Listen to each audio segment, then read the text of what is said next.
With the mensuration and geometry part. ठीक है, इसमें हम क्या पढ़ेंगे? पहले तो मुझे लगता है ये बहुत ही बेसिक चीज है, ये सबको आती है, बट फिर भी रिवीजन कर रहे हैं और पढ़ते हुए चलेंगे। कई बार इन कन्वर्जन में ही हमारी गलती हो जाती है। ठीक है, तो हम लोग ये बिल्कुल भी लाइटली नहीं लेंगे और हम लोग यहीं से शुरू करेंगे।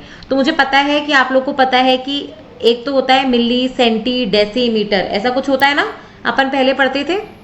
जैसे इसमें क्या होता था, एक मिनट, हाँ, हम लोग पहले पढ़ते थे ना, बहुत पहले पढ़ते थे हम लोग मिलीमीटर, फिर सेंटीमीटर, फिर डेसीमीटर और फिर मीटर, है ना। और ये 10-10 के माफिक बढ़ता जाता था। तो अगर आपसे कोई पूछे कि 1 मीटर में कितने सेंटीमीटर होते हैं, तो हम क्या बोलते थे? 1 मीटर में 100 सेंटीमीटर है। ठीक है, अगर 1 मीटर में कोई पूछे मिलीमीटर कितने हैं, तो 1000 मिलीमीटर है। बहुत सारे बच्चे जो क्वेश्चन गलत करते हैं वो इस कन्वर्जन में ही गलत हो जाते हैं, तो इसलिए ये कन्वर्जन सारे क्लियर होने चाहिए। ठीक है, तो 1 मीटर में कितने सेंटीमीटर है, या फिर आपसे कोई पूछ ले कि 1 किलोमीटर में कितने मीटर है। ठीक है, ये सारी चीजें। एक कन्वर्जन जो यूपी में काफी ज्यादा कॉमनली यूज होता है वो ये वाला है, इंच से सेंटीमीटर का कन्वर्जन। लगभग मैंने 2.5 का फैक्टर याद कर रखा है, तो आपका भी इससे काम चल जाएगा। ठीक है, तो 1 इंच में कितने सेंटीमीटर हो गए? 2.5। ठीक है, वैसे ही एक और जो चीज आपको काम आएगी वो ये वाली है, इसको आप चाहो तो मार्क कर सकते हो कि 1 लीटर में कितना सेंटीमीटर क्यूब तो नहीं, बट हाँ कितना क्यूबिक, सीसी क्यूब बोलते हैं ना अपन, कितना क्यूबिक लीटर पानी है, कितना क्यूबिक मीटर पानी है। वैसे तो 1 लीटर में 1000 सीसी। ठीक है, और 1 मीटर क्यूब में 1000 लीटर है, तो ये गड़बड़ मत करना। 1 मीटर क्यूब में कितना लीटर हो गया?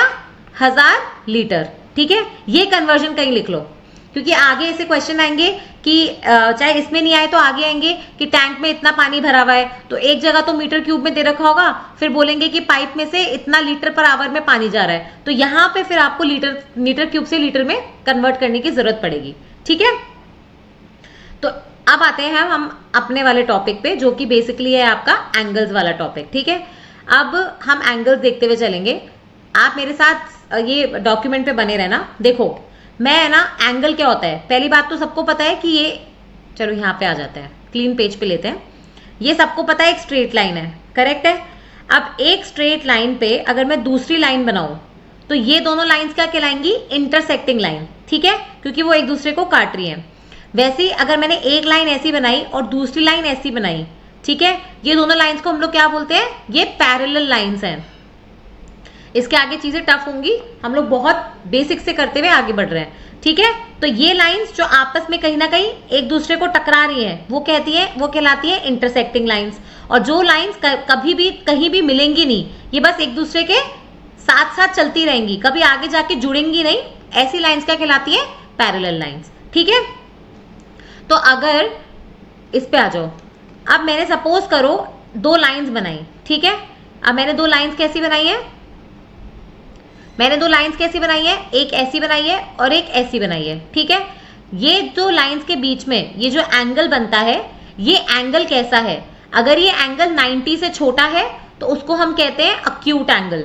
ये आगे आप जब ट्राइंगल्स का कॉन्सेप्ट पढ़ोगे ना, उसमें बहुत इंपॉर्टेंट चीज हो जाएगी, और वहां पे आपको खुद ट्राइंगल बनाना पड़ेगा। जैसे यूपी पीएससी में अगर क्वेश्चन थोड़ा भी टफ करना हुआ, तो वो आपको बना बनाया ट्राइंगल ना देके आपको कोई तो एंगल और 2 साइड्स दे देंगे, तो आपको खुद ट्राइंगल बनाना आना चाहिए। तो उसमें ये बहुत इंपॉर्टेंट हो जाता है कि हमें पता हो एक्यूट एंगल क्या होता है, राइट एंगल क्या होता है, इसलिए। ठीक है, तो मैं इसलिए यहाँ पे ये पढ़ा रही हूँ, नहीं तो इसको अपन स्किप कर सकते थे।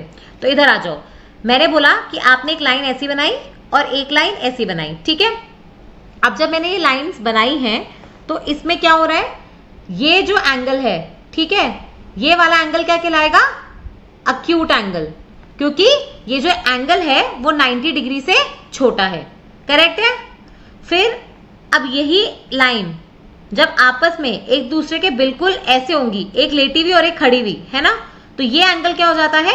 90 डिग्री। और इस कंडीशन को हम क्या बोलते हैं? कि lines are perpendicular to each other. Lines are perpendicular to each other. ठीक है, वही अगर सपोज करो ये लाइन ऐसी है और ये तो 90 डिग्री वाली है, और ये लाइन ऐसी हो जाती, तो इनके बीच का जो एंगल है वो 90 डिग्री से तो बड़ा हो गया ना। ये 90 डिग्री था और ये इसमें हमने कुछ ऐड किया है, तो 90 डिग्री से जब बड़ा एंगल होता है तो उसको हम लोग क्या बोलते हैं? Obtuse angle. क्या बोलते हैं? Obtuse angle. अब जब भी कोई स्ट्रेट लाइन बनाओगे, है ना, उसमें सपोज करो मैंने कोई पॉइंट लिया ए, तो इस ए पॉइंट पे ये पूरा एंगल का क्या हो गया 180 डिग्री। तो जैसे अगर अपन डायरेक्शन जब पढ़ेंगे तो अपन पढ़ेंगे नॉर्थ, साउथ, ईस्ट और वेस्ट, ठीक है।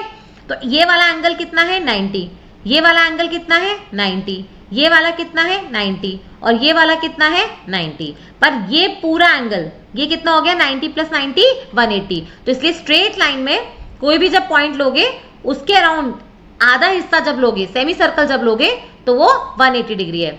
लेकिन इस पॉइंट को अगर मैं पूरा घुमाऊं तो मैं कितना घूम जाऊंगी 360 डिग्री, ठीक है। तो मैं कितना घूम जाऊंगी 360 डिग्री, ओके। तो इसमें हमारे काम का यही था। अब इसमें दो वर्ड्स हैं, ये बहुत बार बार यूज होते हैं। एक है कॉम्प्लीमेंट्री एंगल जिसको हम लोग पूरक बोलते हैं, और एक होता है सप्लीमेंट्री। कॉम्प्लीमेंट्री मतलब होता है कि सपोज करो मैंने ये दो एंगल्स बनाए ए और बी, ठीक है, एंगल ए और एंगल बी, जब इन दोनों का मैं सम करती हूं, ठीक है, और वो 90 डिग्री आता है तो उसको तो हम बोलते हैं कॉम्प्लीमेंट्री एंगल्स। लेकिन जब मैं दो एंगल्स का सम करती हूं, ठीक है, सपोज इसका और इसका, सपोज करो मैंने C प्लस डी किया और जो सम था एडिशन करने पे वो 180 डिग्री आता है, तो उन एंगल्स को हम लोग क्या बोलेंगे सप्लीमेंट्री एंगल्स, ठीक है। अब आपके लिए थोड़े से प्रैक्टिस क्वेश्चन है, ये बहुत बेसिक लेवल वाले क्वेश्चन है। फटाफट क्वेश्चन नंबर 1 सॉल्व करेंगे सब लोग, आ जाओ। क्वेश्चन नंबर 1 सॉल्व करो। क्वेश्चन समझ में आ रहा है सबको? जिसको क्लियर नहीं है मैं उसको भी, एक मिनट, जिसको क्लियर नहीं है मैं उसके लिए वापस से ड्रॉ कर देती हूँ। हार्डली 30 सेकंड से भी कम का टाइम लेंगे क्योंकि बहुत इजी क्वेश्चन है। क्वेश्चन ये है कि आपने एक लाइन बना रखी है POQ, ठीक है, O से एक और लाइन जा रही है वो है R। आपको बोला है ये 3x है और ये 7x है, और आपसे क्या पूछा है x की वैल्यू। फटाफट सॉल्व करो। अभी अपन ने कॉन्सेप्ट पढ़ा है, कौन सा कॉन्सेप्ट यूज होगा यहाँ पे कि अपन ने जब कोई स्ट्रेट लाइन बनाई थी उस पर कोई पॉइंट लिया तो ये वाला एंगल टोटल कितना होना चाहिए 180 डिग्री, करेक्ट है। तो ये टोटल कितना हो जाएगा 7x प्लस 3x, और 7 में 3 ऐड करेंगे तो क्या हो जाएगा 10x। ये कितना हो गया 180 डिग्री, तो x कितना आ जाएगा 18 डिग्री। शाबाश। तो जितने लोगों ने भी आंसर दिया है वेरी गुड, समझ में आ गया ना। बेसिक से शुरू करके आगे की तरफ बढ़ रहे हैं, ओके, ठीक है। सबको आ गया? किसी को कोई डाउट है क्या? नहीं तो अपन आगे बढ़े, बस एक बार यस बोल दो। जिनका हो गया है वो क्वेश्चन नंबर 2 अटेम्प्ट करेंगे फटाफट। क्वेश्चन नंबर 2 भी उसी कॉन्सेप्ट पे है जो हमने अभी पढ़ा है। आई थिंक सबको आ गया है, कोई लिख तो नहीं रहा है कि मुझे डाउट है। किसी को नहीं आ रहा है तो वो प्लीज अनम्यूट करके बोल देना, क्योंकि आई थिंक सबको आ गया है तो हम आगे बढ़ रहे हैं। बट किसी को नहीं आया है तो वो अनम्यूट कर लेना, बिल्कुल शर्माने की बात नहीं है। सेकेंड क्वेश्चन क्या है कि सपोज करो ये पॉइंट है, इसमें से बहुत सारी लाइंस निकल रही हैं, ठीक है, और अलग अलग एंगल्स अपने को दे रखे हैं। ये पूरा एंगल दे रखा है 5B, ये इतना सा एंगल दे रखा है 90, ये बोल रखा है 2A, ये बोल रखा है 3A। अब आपसे पूछा क्या है A प्लस B का वैल्यू। अब आप बोलोगे मैम ये तो अजीब सा क्वेश्चन है। बिल्कुल नहीं, आप सॉल्व करो।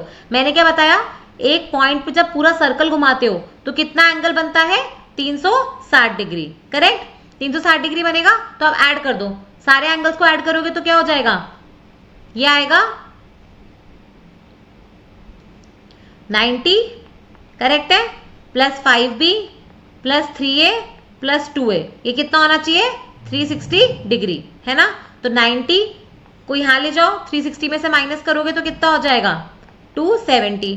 यहाँ 5B का 5B रह जाएगा और 3A प्लस 2A कितना हो जाएगा 5A। अब इसमें से 5 कॉमन निकाल दूं तो ये B प्लस A हो जाएगा, ये 5 हो जाएगा और ये 270। तो B प्लस A कितना हो जाएगा 54 डिग्री, ठीक है। क्या देखो ऑप्शन में है क्या 54? बिल्कुल है, तो ऑप्शन B अपना आंसर हो जाएगा। सबका आया ना ये आंसर? किसी को कोई डाउट तो नहीं है? ओके, तो किसी ने लिखा नहीं और किसी ने अनम्यूट नहीं किया, तो हम आगे बढ़ेंगे। अब क्वेश्चन नंबर 6 सॉल्व करो। देखो क्वेश्चन नंबर 6 में बेसिकली फिर से वही कॉन्सेप्ट यूज होंगे, ठीक है। इसमें क्या बोल रहा है, ये दो लाइंस है, अब पैरेलल लाइन का कॉन्सेप्ट यूज होगा। तो पैरेलल लाइंस है, अब इसमें आपने ये बना दिया एक, ठीक है, और एक लाइन आपने ऐसी बना दी। अब इसमें हुआ क्या है, इसमें बेसिकली आपका ये दिया हुआ है 45 डिग्री, ठीक है, ये एंगल Q है और ये एंगल R है, ये एंगल P है और ये एंगल 125 है। ठीक है, तो ये कैसे सॉल्व करेंगे? ये आपसे Q की वैल्यू पूछ रहा है कि Q की वैल्यू क्या होगी। तो इसमें पता है क्या होगा, एक concept of parallel line use होगा, वो मैं समझा देती हूँ। बेसिकली पैरेलल लाइन में क्या होता है कि सपोज करो आपके पास ये दो पैरेलल लाइंस हैं, इसमें से अगर कोई लाइन बनाओगे तो ये वाले जो एंगल्स है ना इक्वल एंड ऑपोजिट होते हैं। ठीक है,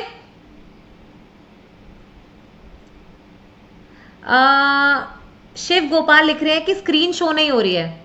सबको हो रही है क्या screen show? Yes ma'am. Shiv Gopal एक बार फिर से रिफ्रेश करो अपना स्क्रीन को, देखो।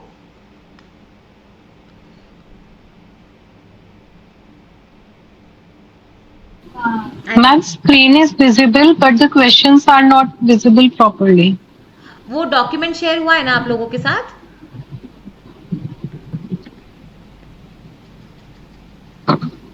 Ma'am, we'll check. हाँ हाँ, मैं इसको और वो आगे कर देती हूँ, मैंने इसको थोड़ा और बड़ा कर दिया। देखो अब आई थिंक क्वेश्चंस दिख रहे होंगे। Yes, ma'am, now it is visible. Correct, ठीक है ठीक है, okay okay. So will come back to the question.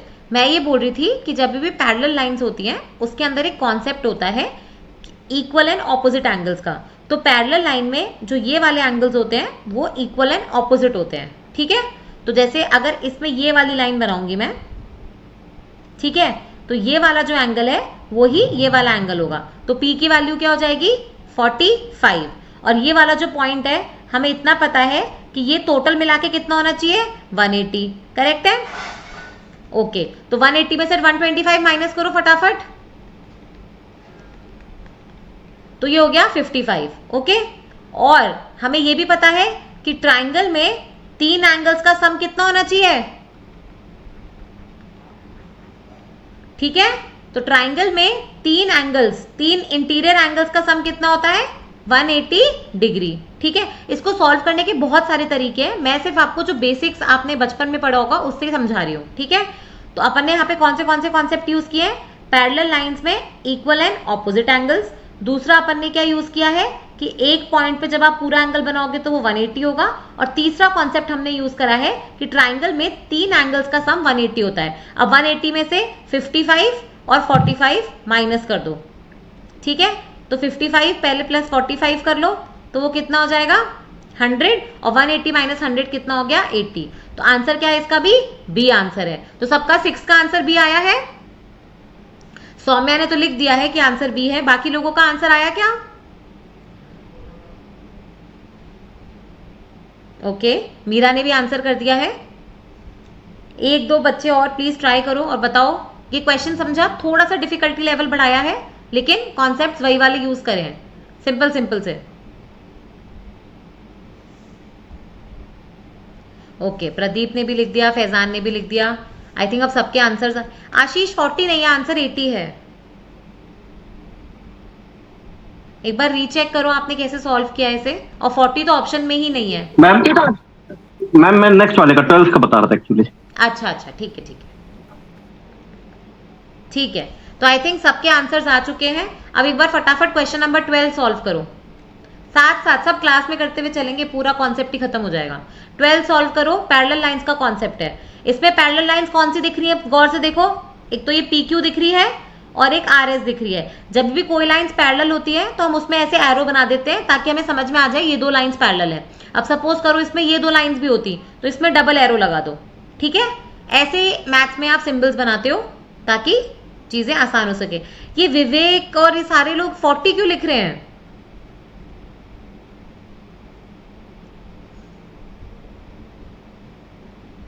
ये 40 कैसे आया है? मैं Q का वैल्यू पूछ रही हूँ, Q का। विवेक मैम मैं x का वैल्यू 40 लिखा है। किसका किसका? x का वैल्यू 40 लिखा है। अच्छा, ओके ओके ओके। x का वैल्यू, कौन से x का वैल्यू? अच्छा, इस वाले 12th क्वेश्चन का। ओह नाइस, तो लोगों ने 12th भी सॉल्व कर लिया है। Very good very good. तो इसमें आंसर क्या आएगा देख लेते हैं। इसमें क्या पूछा है, find the value of x। तो ये 80 है। तो पैरेलल लाइंस में एक और कॉन्सेप्ट है, जैसे इक्वल एंड ऑपोजिट एंगल्स का होता है वैसे कॉरस्पॉन्डिंग एंगल्स का होता है। तो कॉरस्पॉन्डिंग एंगल्स मतलब दो पैरेलल लाइंस बनाओ, एक उसमें से इंटरसेक्टिंग लाइन बनाओ, ठीक है। सपोज करो ये दो पैरेलल लाइन है और एक इंटरसेक्टिंग लाइन है, तो ये वाला जो एंगल होते हैं ना, ये भी इक्वल रहेंगे और सेम रहेंगे, ठीक है। इनको हम बोलते हैं कॉरस्पॉन्डिंग एंगल्स। क्या बोलते हैं, कॉरस्पॉन्डिंग एंगल्स। तो अब यहाँ पे आ जाओ, अब ये पैरेलल लाइन है एक, ये पैरेलल लाइन है दूसरी, ये एंगल हो, अब ये इंटरसेक्टिंग लाइन हो गई, ये 80 हो गया, तो ये कितना हो जाएगा 80, और ये कितना हो जाएगा 100। तो मतलब ये ऑब्ट्यूज एंगल हो गया। 140, 140 और 180। मुझे मैंने बताया था कि ट्राइंगल में 3 एंगल्स का सम कितना होता है 180। तो 100 प्लस 40 प्लस x कितना हो जाएगा 180। तो x की वैल्यू क्या हो जाएगी 180 माइनस 140, इन दोनों को ऐड करके, तो x की वैल्यू आ जाएगी 40। ठीक है, बहुत बेसिक से करते हुए चल रहे हैं, फिर आगे बढ़ते चलेंगे। ठीक है, तो सबका आंसर आ गया ना 40। एक बार थम्स अप कर दो फटाफट, 40 आ गया तो।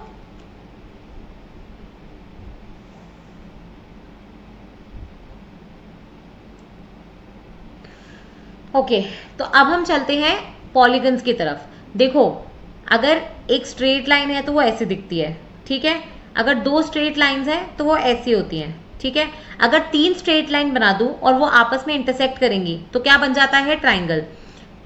अगर मैं 4 लाइंस बना दूं जो आपस में इंटरसेक्ट कर रही हैं तो क्या बन जाएगा क्वाड्रिलेटरल, ठीक है। अब इस क्वाड्रिलेटरल की अगर कुछ प्रॉपर्टीज सेटिस्फाई होंगी तो वो क्या बनता जाएगा, रेक्टेंगल, स्क्वायर, रोम्बस। समझ में आ रहा है। तो अगर मैं बोल रही हूं कि मैंने कोई 4 लाइंस को एक साथ इंटरसेक्ट करवाया, ठीक है, इस तरीके से, और ये चारों लाइन में से 2-2 लाइंस आपस में पैरेलल है, मतलब ऐसे, तो ये क्या बन जाएगा पैरेललोग्राम। क्या बन जाएगा पैरेललोग्राम। अब इसमें लाइंस पैरेलल भी है, लेकिन ये वाली लाइन इसके इक्वल है और ये वाली लाइन इसके इक्वल है। मतलब अगर ये ए है तो ये भी ए है, और ये बी है तो ये भी बी है, तो ये क्या बन जाएगा रेक्टेंगल। ठीक है, अगर इसकी सारी ही साइड्स इक्वल हो जाएंगी तो ये क्या बन जाएगा स्क्वायर। बहुत टफ लग रहा है आशीष, क्या टफ लग रहा है बताओ। अभी तो हम बिल्कुल भी आगे नहीं बढ़े, हम शुरू से शुरू कर लेंगे, कोई दिक्कत नहीं है। अनम्यूट करो और बताओ क्या टफ लग रहा है।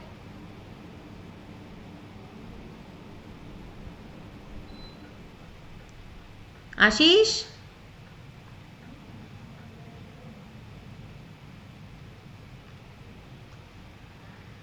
मैम अच्छे से समझ नहीं आ रहा, फास्ट लग रहा। नहीं नहीं नहीं नहीं, फास्ट नहीं, हम स्लो ही चलेंगे, बिल्कुल नहीं, हम फास्ट नहीं जा रहे हैं अभी तक। अच्छा, मुझे सिर्फ इतना बताओ, आपको जो मैंने शुरू में एंगल्स बताए, अच्छा फर्स्ट इस पे आ जाओ।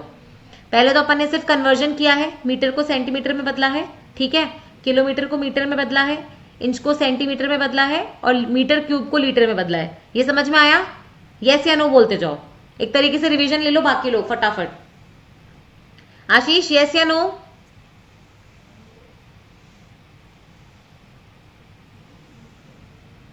ओके, उसके बाद हमने सेकंड क्या पढ़ा है, हमने एंगल्स पढ़े, types of angle. Types of angles में कौन कौन से होते हैं?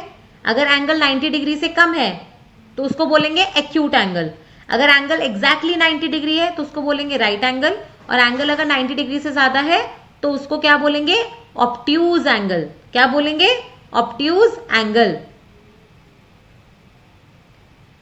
Okay, amazing. तो आशीष वापस आ गए हैं। उसके बाद कॉम्प्लीमेंट्री एंगल्स और सप्लीमेंट्री एंगल्स। ये मैं क्यों पढ़ा रही हूं, क्योंकि अगर सपोज एक क्वेश्चन लिखो फटाफट, सब लोग लिखेंगे क्वेश्चन जब तक आशीष कॉन्सेप्ट समझ रहे हैं। क्वेश्चन लिखो, क्वेश्चन ये है, given two angles are complementary to each other, ठीक है, and one angle is 65 degrees.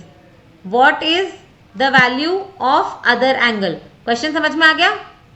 ये कह रहा है कि 2 एंगल्स हैं और जो दोनों एंगल्स हैं वो एक दूसरे के कॉम्प्लीमेंट्री हैं, एक एंगल की वैल्यू 65 डिग्री है तो दूसरे एंगल की वैल्यू क्या होगी?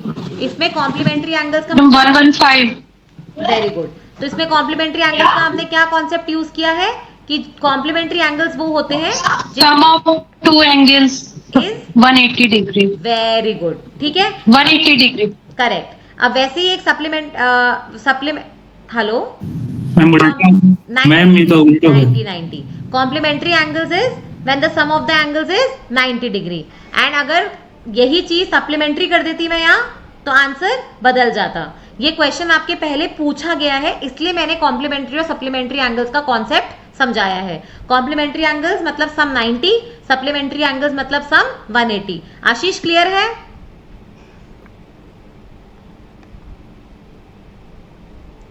फिर हमने क्या करे हैं, हमने कुछ कुछ क्वेश्चंस करे, ठीक है। अब आशीष ये क्वेश्चन किस चीज पे बेस्ड है? ये क्वेश्चन इस चीज पे बेस्ड है कि अगर मैं कोई लाइन बनाती हूँ और इस पे कोई भी पॉइंट लेती हूँ तो ये जो पूरा एंगल है ये होता है 180 डिग्री। तो अगर मैं इसमें कोई ऐसी लाइन बना दूं और ये आपको एंगल दे दूं, सपोज करो 55, तो बाकी बच्चे बताएंगे ये वाला एंगल कितना होगा? अगर ये 55 है तो ये एंगल कितना होगा? 125 कितना?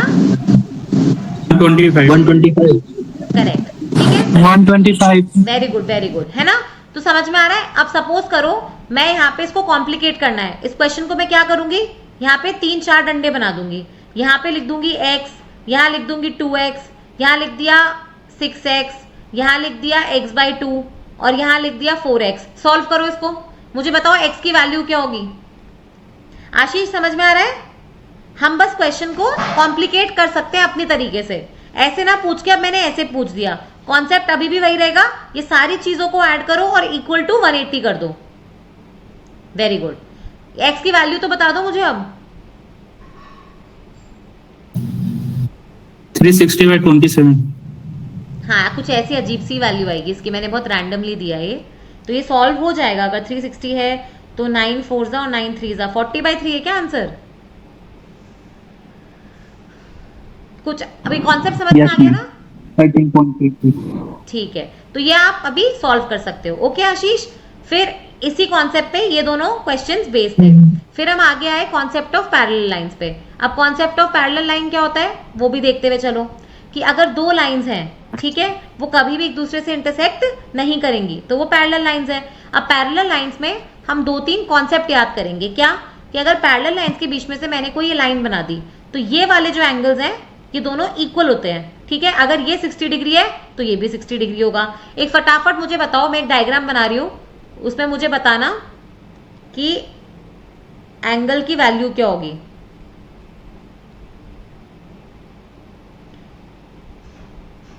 ये वाला एंगल क्या होगा ये बताओ मुझे। ये एंगल 60 डिग्री दे रखा है तो ये वाला एंगल क्या होगा, ठीक है। बाकी बच्चे ये वाला सॉल्व करेंगे, तब तक हम ये वाला कॉन्सेप्ट समझेंगे आशीष। तो अगर हमारे पास 120 ये 120 है, बाकी बच्चे भी कंफर्म करें 120 है क्या। देखो आशीष इस पे ध्यान दो, अगर ये पैरेलल लाइन है और हमारे पास ये एक स्ट्रेट लाइन जा रही है तो ये वाले एंगल्स क्या कहलाते हैं? करस्पॉन्डिंग एंगल्स, और ये इक्वल होते हैं। वैसे ही ये वाला एंगल और ये वाला एंगल भी इक्वल है, इसको इक्वल एंड ऑपोजिट एंगल बोलते हैं। तो ये 60 है तो ये भी 60 होगा, ये वाला 60 है तो ये भी 60 होगा। देख रहे हो इस क्वेश्चन को कैसे भी सॉल्व कर सकते हो। तो अगर आपके पास ये 60 है तो ये वाला भी 60 है, और ये दोनों एंगल्स भी आपस में इक्वल होते हैं, इक्वल एंड ऑपोजिट एंगल्स, ठीक है Ashish. I hope it's clear now. और बाकी बच्चों का ये 120 आ गया क्या? सबका आया? कौन कौन सा क्लास? सॉरी, आ गया। Okay okay, amazing amazing. Priyanka, Meera, सबका आ गया ना? अब हम आगे बढ़ते हैं, ठीक है आशीष। तो हमने अभी तक यही पढ़ा था, तो हमने वापस से एक बार देख लिया। अब हम आते हैं पॉलीगन्स के ऊपर। ओके, आशीष ने भी बोल दिया है तो इसका मतलब हम सही डायरेक्शन में जा रहे हैं। अब आ जाओ पॉलीगन्स। पॉलीगॉन क्या होता है? पॉलीगॉन का मतलब है ऐसी कोई चीज जो मल्टीपल साइड से बनी हो, जिसमें 2 से ज्यादा साइड्स हो, ठीक है। तो ट्राइंगल में 3 साइड्स होती हैं, क्वाड्रिलेटरल जो होता है उसमें 4 साइड्स होती हैं। अब यही क्वाड्रिलेटरल अगर कुछ कुछ प्रॉपर्टीज फॉलो करेगा तो वो रेक्टेंगल बन जाएगा, या स्क्वायर बन जाएगा या रोम्बस बन जाएगा, ठीक है, या ट्रेपीजियम बन जाएगा। वो डिपेंड करेगा कि वो क्या क्या प्रॉपर्टीज फॉलो करता है, ठीक है। तो अगर इस क्वाड्रिलेटरल में मैं ये बोल रही हूँ कि जो ऑपोजिट साइड्स हैं वो एक दूसरे के पैरेलल है, ठीक है, इक्वल नहीं है। अगर ये 6 है तो ये 4 सेंटीमीटर है, ये 3 सेंटीमीटर है और ये 5 सेंटीमीटर है, लेंथ सेम नहीं है बट ये एक दूसरे के पैरेलल है, तो ऐसा क्वाड्रिलेटरल क्या बन जाता है, पैरेललोग्राम, ठीक है। अब इसी में अगर मैं ये 6 कर दूं और ये वाली 5 कर दूं तो ये ऑपोजिट साइड्स इक्वल हो गई ना, पैरेलल तो थी अब इक्वल भी हो गई, तो ये क्या बन जाएगा, रेक्टेंगल, ठीक है। अब इसमें अगर सारी ही साइड्स इक्वल हो जाए 5 5 5 और 5 तो ये क्या बन जाता है, स्क्वायर, ठीक है। लेकिन एक शेप और होती है, 2 शेप्स और हैं जो आप इतना कॉमनली यूज नहीं करते हो लेकिन जो आपके पेपर में बहुत ज्यादा पूछी जा रही है, वो है एक तो रोम्बस। रोम्बस क्या होता है, रोम्बस में ये जो साइड्स हैं, एक मिनट, पहली बात तो रोम्बस में अगर आप देखोगे ये साइड्स इक्वल होती हैं, मतलब ये भी 6 है, ये भी 6 है, ये भी 6 है, ये भी 6 है, और जिसमें डायगोनल्स होते हैं ना वो एक दूसरे को इक्वली डिवाइड करते हैं। तो सपोज करो अगर ये हिस्सा 4 है, ठीक है, तो ये हिस्सा भी 4 होगा, और अगर ये हिस्सा 5 है तो ये हिस्सा भी 5 होगा, ठीक है, समझ में आ रहा है। तो रोम्बस में क्या होता है कि जो डायगोनल्स होती है, डायगोनल क्या होती है, जो 2 ऑपोजिट पॉइंट्स को मिलाती है, तो इसमें ये डायगोनल है, ठीक है। अगर मैं स्क्वायर बनाऊंगी तो डायगोनल क्या हो जाएगी, ये वाली, वैसे ही ये वाली भी डायगोनल हो जाएगी, ठीक है, समझ में आया। तो डायगोनल क्या होती है, जो 2 ऑपोजिट पॉइंट्स को मिलाती है, ठीक है। तो रोम्बस की खास बात क्या है कि ये जो डायगोनल्स हैं वो एक दूसरे को बाइसेक्ट करते हैं, बाइसेक्ट मतलब इक्वली डिवाइड करती है, ठीक है। और वैसे ही एक और शेप है जो अभी तक पूछी नहीं गई है आपके एग्जाम में लेकिन पता होना चाहिए, वो है ट्रेपीजियम। तो ट्रेपीजियम में क्या होता है, ये जो दोनों साइड्स है ये पैरेलल होती है। बेसिकली आप ये क्या करो, एक स्क्वायर बनाओ, उसमें यहाँ पे ट्राइंगल जोड़ दो और यहाँ पे ट्राइंगल जोड़ दो, तो अब जो शेप बनेगी इसको हम लोग क्या बोलते हैं, ट्रेपीजियम, ठीक है, इसको क्या बोलते हैं, ट्रेपीजियम, ठीक है। आशीष क्लियर है,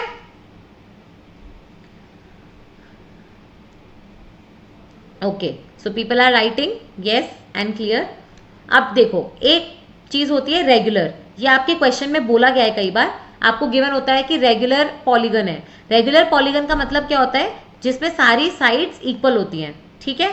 तो रेगुलर, अगर आपसे कोई पूछे रेगुलर पेंटागन, पेंटागन पहली बात तो मतलब क्या होता है, जिसमें 5 साइड्स हैं, ठीक है, जिसमें 5 साइड्स हैं।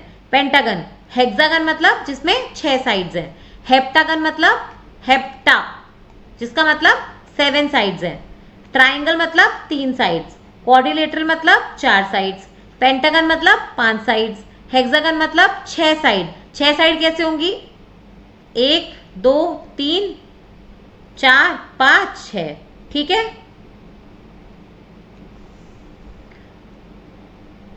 ठीक है, तो रेगुलर पॉलीगन का मतलब क्या होता है, जिसमें सारी साइड्स इक्वल है। तो अगर रेगुलर ट्राइंगल है इसका मतलब वो कैसा ट्राइंगल है, उसमें सारी साइड्स इक्वल है। और हमें पता है ऐसा ट्राइंगल जिसमें तीनों साइड्स एक दूसरे की इक्वल होती हैं वो क्या कहलाता है, इक्विलेटरल ट्राइंगल। वो क्या कहलाता है, इक्विलेटरल ट्राइंगल, ठीक है। ऐसा ट्राइंगल जिसमें सिर्फ 2 साइड्स इक्वल होती हैं एक दूसरे के, वो क्या कहलाता है, आइसोसिलीस। क्या कहलाता है, आइसोसिलीस ट्राइंगल। ये सारे ना शब्द आपको डायरेक्टली क्वेश्चन में मेंशन होंगे कि consider N isosceles triangle, consider an equilateral triangle. तो जहां इक्विलेटरल ट्राइंगल मिला है वहां पे आपको पता होना चाहिए कि सारी साइड्स इक्वल हैं, और जब सारी साइड्स एक दूसरे की इक्वल है मतलब सारे एंगल्स भी एक दूसरे के इक्वल है, ठीक है। अगर आइसोसिलीस ट्राइंगल गिवन है इसका मतलब है 2 साइड्स इक्वल है, तो ये दोनों एंगल भी एक दूसरे के इक्वल है, ठीक है। तो ये चीजें आपको पता होंगी तो ये आगे क्वेश्चन सॉल्व होगा, नहीं तो नहीं हो पाएगा, ओके। तो अगर अपन रेगुलर ट्राइंगल बोला तो मतलब तीनों साइड इक्वल। अगर रेगुलर क्वाड्रिलेटरल बोलेगा इसका मतलब है कि चारों साइड इक्वल। अगर रेगुलर पेंटागन बोलेगा तो पेंटागन कैसे बनाओगे, 5 साइड वाला। 5 साइड वाले में क्या है, 1 2 3 4, 1 2 3 4 और 5, ऐसा दिखेगा पेंटागन। और अगर रेगुलर पेंटागन है मतलब अगर ये भी 5 सेंटीमीटर है तो ये भी 5 सेंटीमीटर है, ये भी 5 सेंटीमीटर है, ये भी 5 सेंटीमीटर है और ये भी 5 सेंटीमीटर है। हेक्सागन अपन ने देख ही लिया। हेप्टागन मतलब 7 साइड्स। ऑक्टागन जैसे ऑक्टोपस होता है उसका मतलब है 8 साइड्स, है ना। तो ऐसे करते करते चलता जाएगा। तो यहाँ पे देखो नौनागन, डेकागन, इसमें 9 साइड्स हैं। अब मेरे लिए काम की बात साइड्स नहीं थी, मेरे लिए काम की बात ये एंगल्स है। जैसे अपन ने अभी क्या यूज किया कि ट्राइंगल में 3 एंगल्स का सम कितना होता है 180 डिग्री, वैसे ही क्वाड्रिलेटरल में 4 एंगल्स का सम कितना होता है 360 डिग्री। 18 की टेबल आती है ना, तो 18 दूनी 360, ठीक है। अब 18 को 3 से मल्टीप्लाई करेंगे तो कितना आएगा 540। तो इसका मतलब है अगर मेरी 5 साइड्स हैं, पेंटागन है, तो पेंटागन में ये पांचों एंगल को अगर मैं ऐड कर दूं, है ना, तो कितना सम आना चाहिए 540। तो अब मेरे लिए फटाफट एक क्वेश्चन सॉल्व कर दो, बोर्ड पे देखना सब लोग। ये मैंने दिया है क्वेश्चन में कि ये एक पेंटागन है। मैंने ये नहीं बोला है कि रेगुलर पेंटागन है, ध्यान से सुनना। मैंने बोला है सिर्फ ये एक पेंटागन है जिसमें ये वाला एंगल है 2x, ये वाला एंगल है 3x, ये वाला एंगल है 4x, ये वाला है 6x और ये वाला है x। और अब मैं पूछ रही हूँ find the value of x। Question समझ में आ गया। एक पेंटागन दे रखा है, उसमें ये पांचों एंगल्स दे रखे हैं और अब मैं आपसे पूछ रही हूँ कि x की वैल्यू क्या होगी, फटाफट बताओ।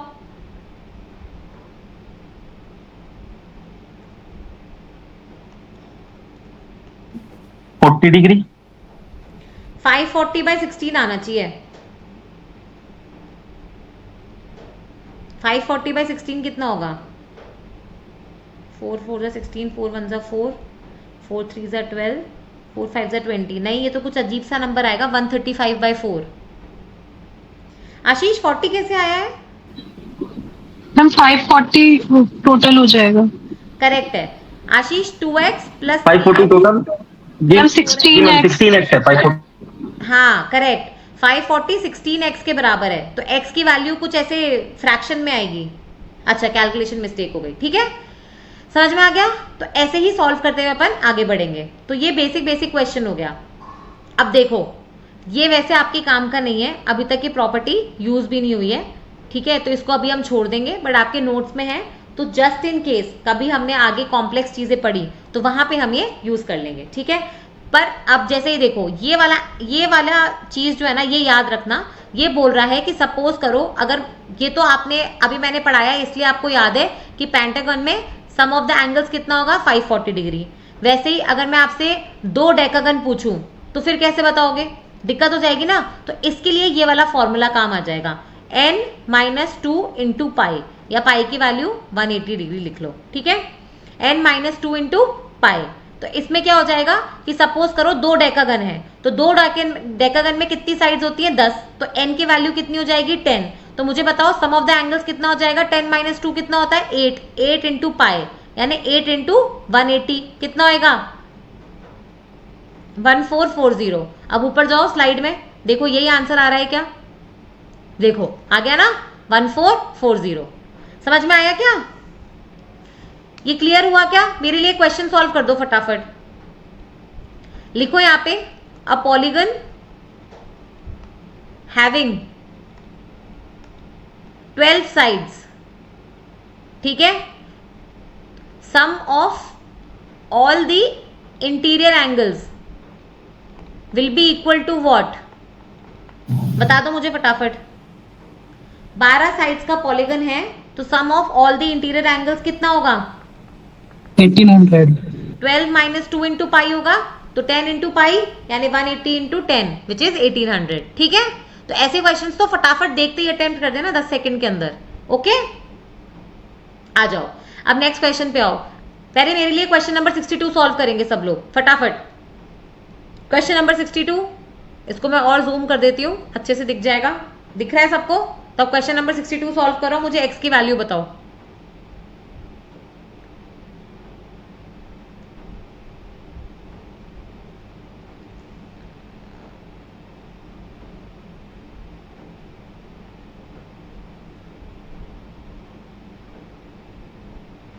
आई क्या एक्स की वैल्यू?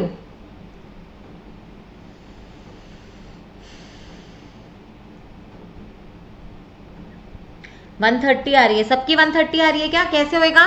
ये वाला एंगल प्लस ये वाला एंगल प्लस ये वाला एंगल प्लस ये जो भी मिसिंग है इसको y बोल देते हैं। तो 30 प्लस 55 प्लस 45 प्लस वाई, ये कितना होगा? क्वाड्रिलेटरल है तो 360 डिग्री होगा। समझ में आया? क्वाड्रिलेटरल ऐसा भी दिख सकता है, जरूरी नहीं है ऐसा ही दिखे, है ना? तो 55 प्लस 45 100, 100 प्लस 30 130, 130 माइनस करेंगे तो कितना हो गया ये? 230। क्या आंसर आ रहा है इसका? अच्छा सॉरी, x की वैल्यू पूछिए, ठीक है ठीक है, x की वैल्यू पूछिए तो 130 आएगा। आया क्या समझ में? कैसे आएगा ये? No ma'am. अरे इजी तो है, आपके पास y निकल गया? पहले मुझे ये बताओ, किसने नो बोला? ये पहले ये y की वैल्यू निकली नहीं निकली? Yes ma'am. अब y प्लस एक्स कितना होना चाहिए? 360 होगा नहीं होगा? यस। तो x की वैल्यू निकल जाएगी ना?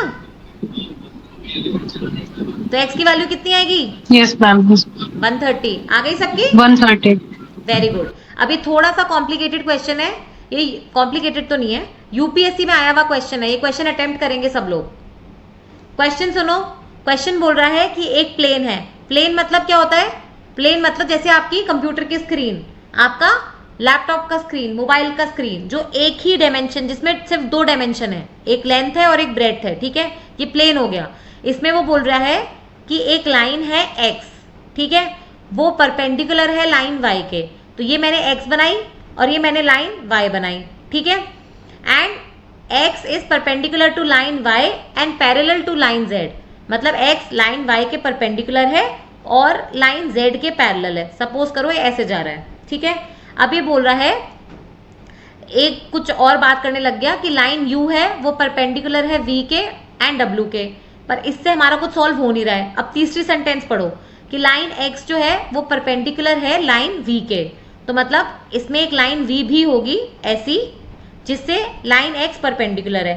अब सेकंड वाले स्टेटमेंट पे आओ, वो बोल रहा है कि लाइन u जो है वो परपेंडिकुलर है v और w दोनों के। तो अगर ये v है, ठीक है, तो इससे मैंने परपेंडिकुलर एक लाइन बनाई u। अब वो बोल रहा है वो किसके परपेंडिकुलर है? एक तो v के परपेंडिकुलर है और ये u जो है वो w के भी परपेंडिकुलर है, ठीक है। तो इसका मतलब w कैसा दिखेगा? ऐसा दिखेगा। तो ये यहाँ पे u हो गया और ये अपना w हो गया। देख लो क्या आपने ये तीनों स्टेटमेंट सेटिस्फाई कर रहे हैं क्या अपने इस छोटे से डायग्राम में? सीसी क्या है प्रदीप? ये सीसी क्या लिखा है?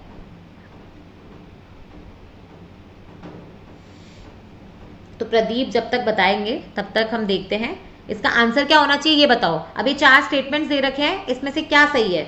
डायग्राम ऐसा कुछ दिख रहा है कि ये x लाइन है, ये z लाइन है। Option D. ऑप्शन डी बोल रहे हैं लोग। कोई सी भी बोल रहा है। कौन बोल रहा है ये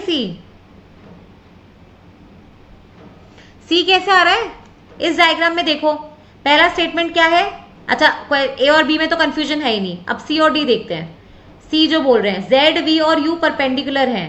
जेड ये रहा, ठीक है, ये जेड है, ये वी है, यू तो ऐसे जा रहा है, तो जेड और यू तो पैरेलल हो गए ना, परपेंडिकुलर कैसे होंगे? तो ये तो रॉन्ग ही हो गया। समझ में आ गया अलका और प्रदीप? क्योंकि आपने सी बोला है, समझ में आया? यस या नो बोलो फटाफट।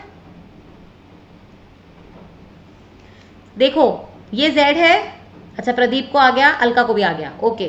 तो ये z था, ये v था और ये w है और ये u है, ठीक है। तो ऐसे ही छोटे छोटे डायग्राम्स बनाने हैं अपनी कॉपी में। अब आ जाते हैं हम लोग नेक्स्ट कॉन्सेप्ट पे। तो यहां तक सबको क्लियर है? आशीष,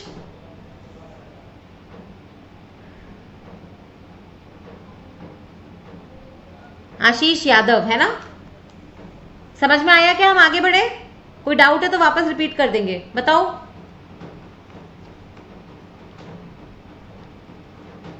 ये questions easy ma'am no doubt.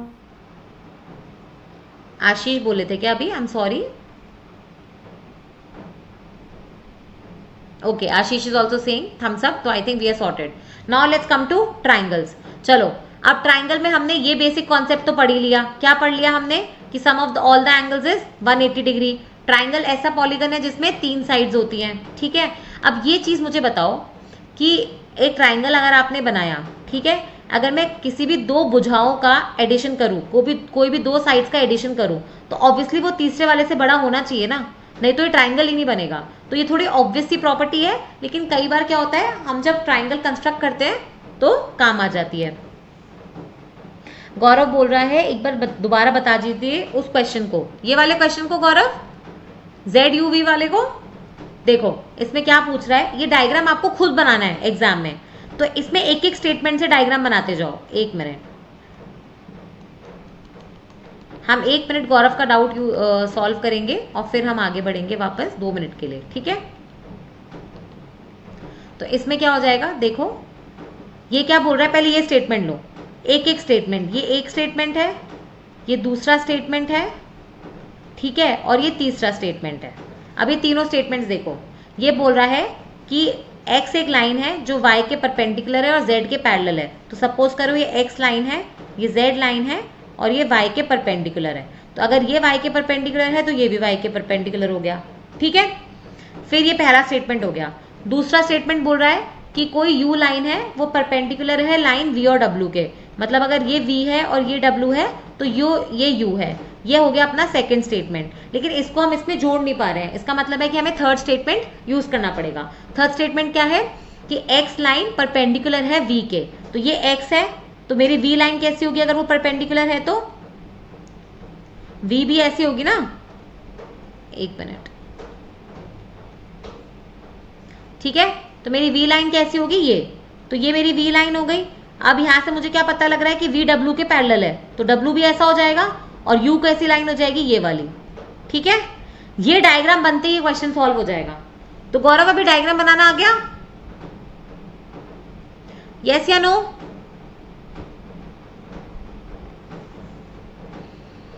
Okay, ठीक है, तो अब ये क्वेश्चन सॉल्व हो जाएगा। अब आ जाओ वापस ट्राइंगल पे।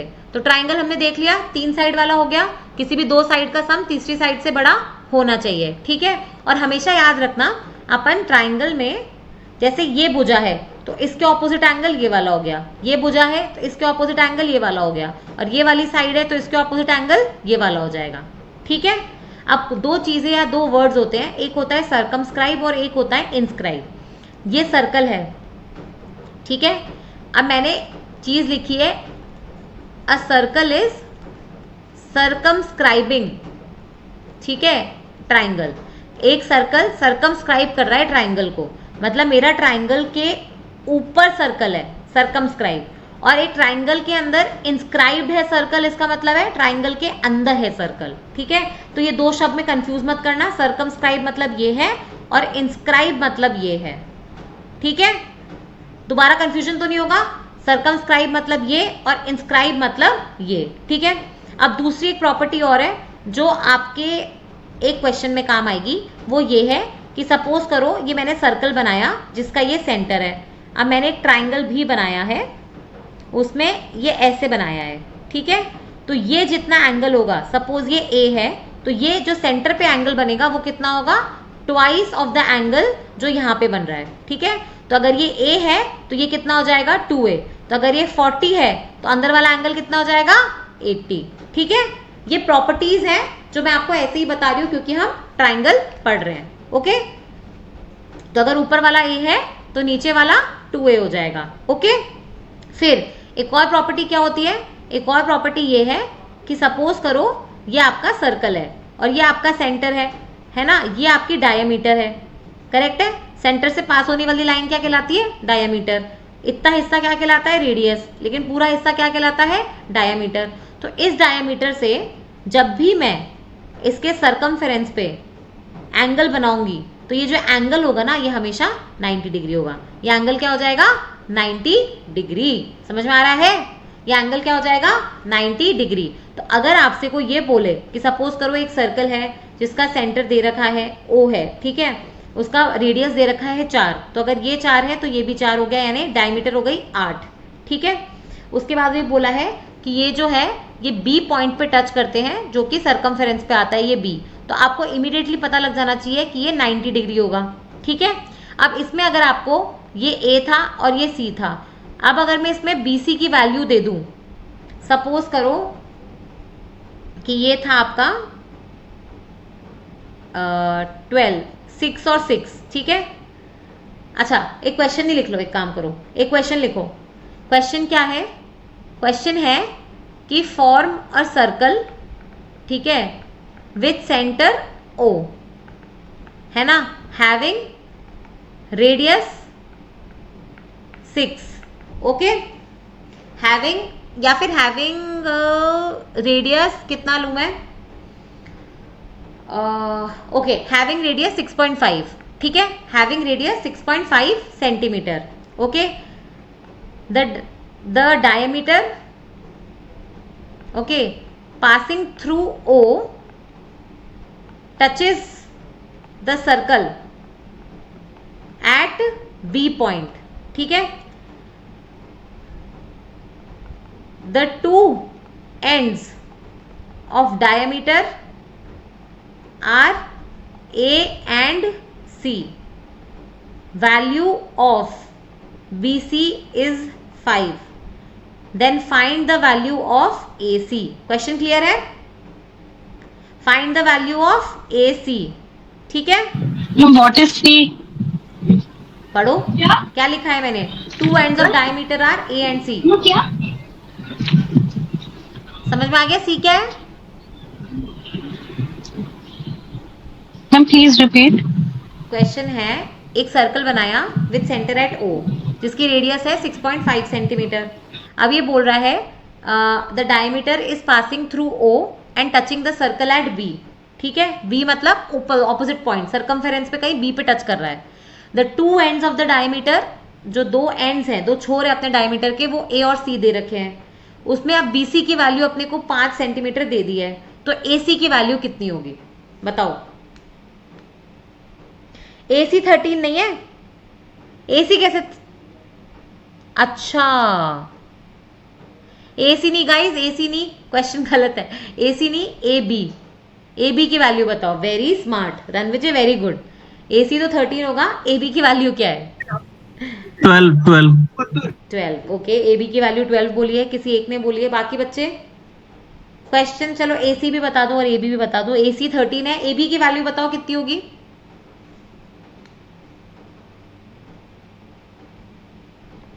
क्वेश्चन समझ में आया ना? ये सर्कल है, ये इसका सेंटर है, हमने इसकी डायमीटर बनाई जो किसी सर्कमफेरेंस पे कहीं B पे टच कर रही है। अब ये दो एंड्स के पॉइंट्स हमें दे रखे हैं A और C है, ये 6.5 और 6.5 है, इसका मतलब AC कितना हो जाएगा? 13 सेंटीमीटर।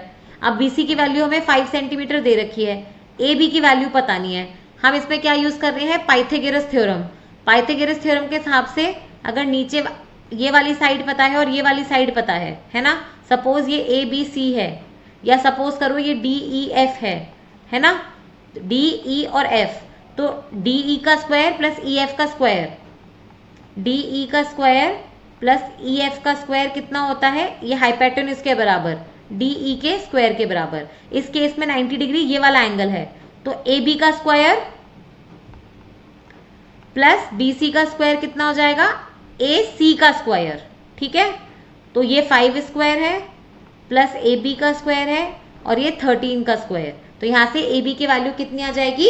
12, ठीक है, तो AB की वैल्यू 12 आ गई, तो आई होप सबकी वैल्यू 12 आ रही है, ओके, वेरी गुड, सबकी आ गई, नाइस नाइस, ओके। अब एक कॉन्सेप्ट आता है कॉन्ग्रुएंसी और ट्राइंगल का, ठीक है, कॉन्ग्रुएंसी मतलब क्या होता है? कॉन्ग्रुएंसी और सिमिलैरिटी, देखो, कॉन्ग्रुएंसी ऑफ ट्राइंगल मतलब होता है कि सपोज करो मैंने एक ट्राइंगल बनाया ABC और एक ट्राइंगल बनाया DEF, ठीक है, अब एक ट्राइंगल है ABC, दूसरा ट्राइंगल है DEF, तो इसकी ये वाली साइड इसके इक्वल है, ये वाली साइड इसके इक्वल है और ये वाली साइड इसके इक्वल है, ठीक है, तो कॉरेस्पॉन्डिंग साइड्स एक दूसरे की इक्वल है दो ट्राइंगल्स की, तो ऐसे ट्राइंगल को, ट्राइंगल ABC और ट्राइंगल DEF, ये क्या कहलाते हैं? एक दूसरे के कॉन्ग्रुएंट, क्या कहलाते हैं? कॉन्ग्रुएंट।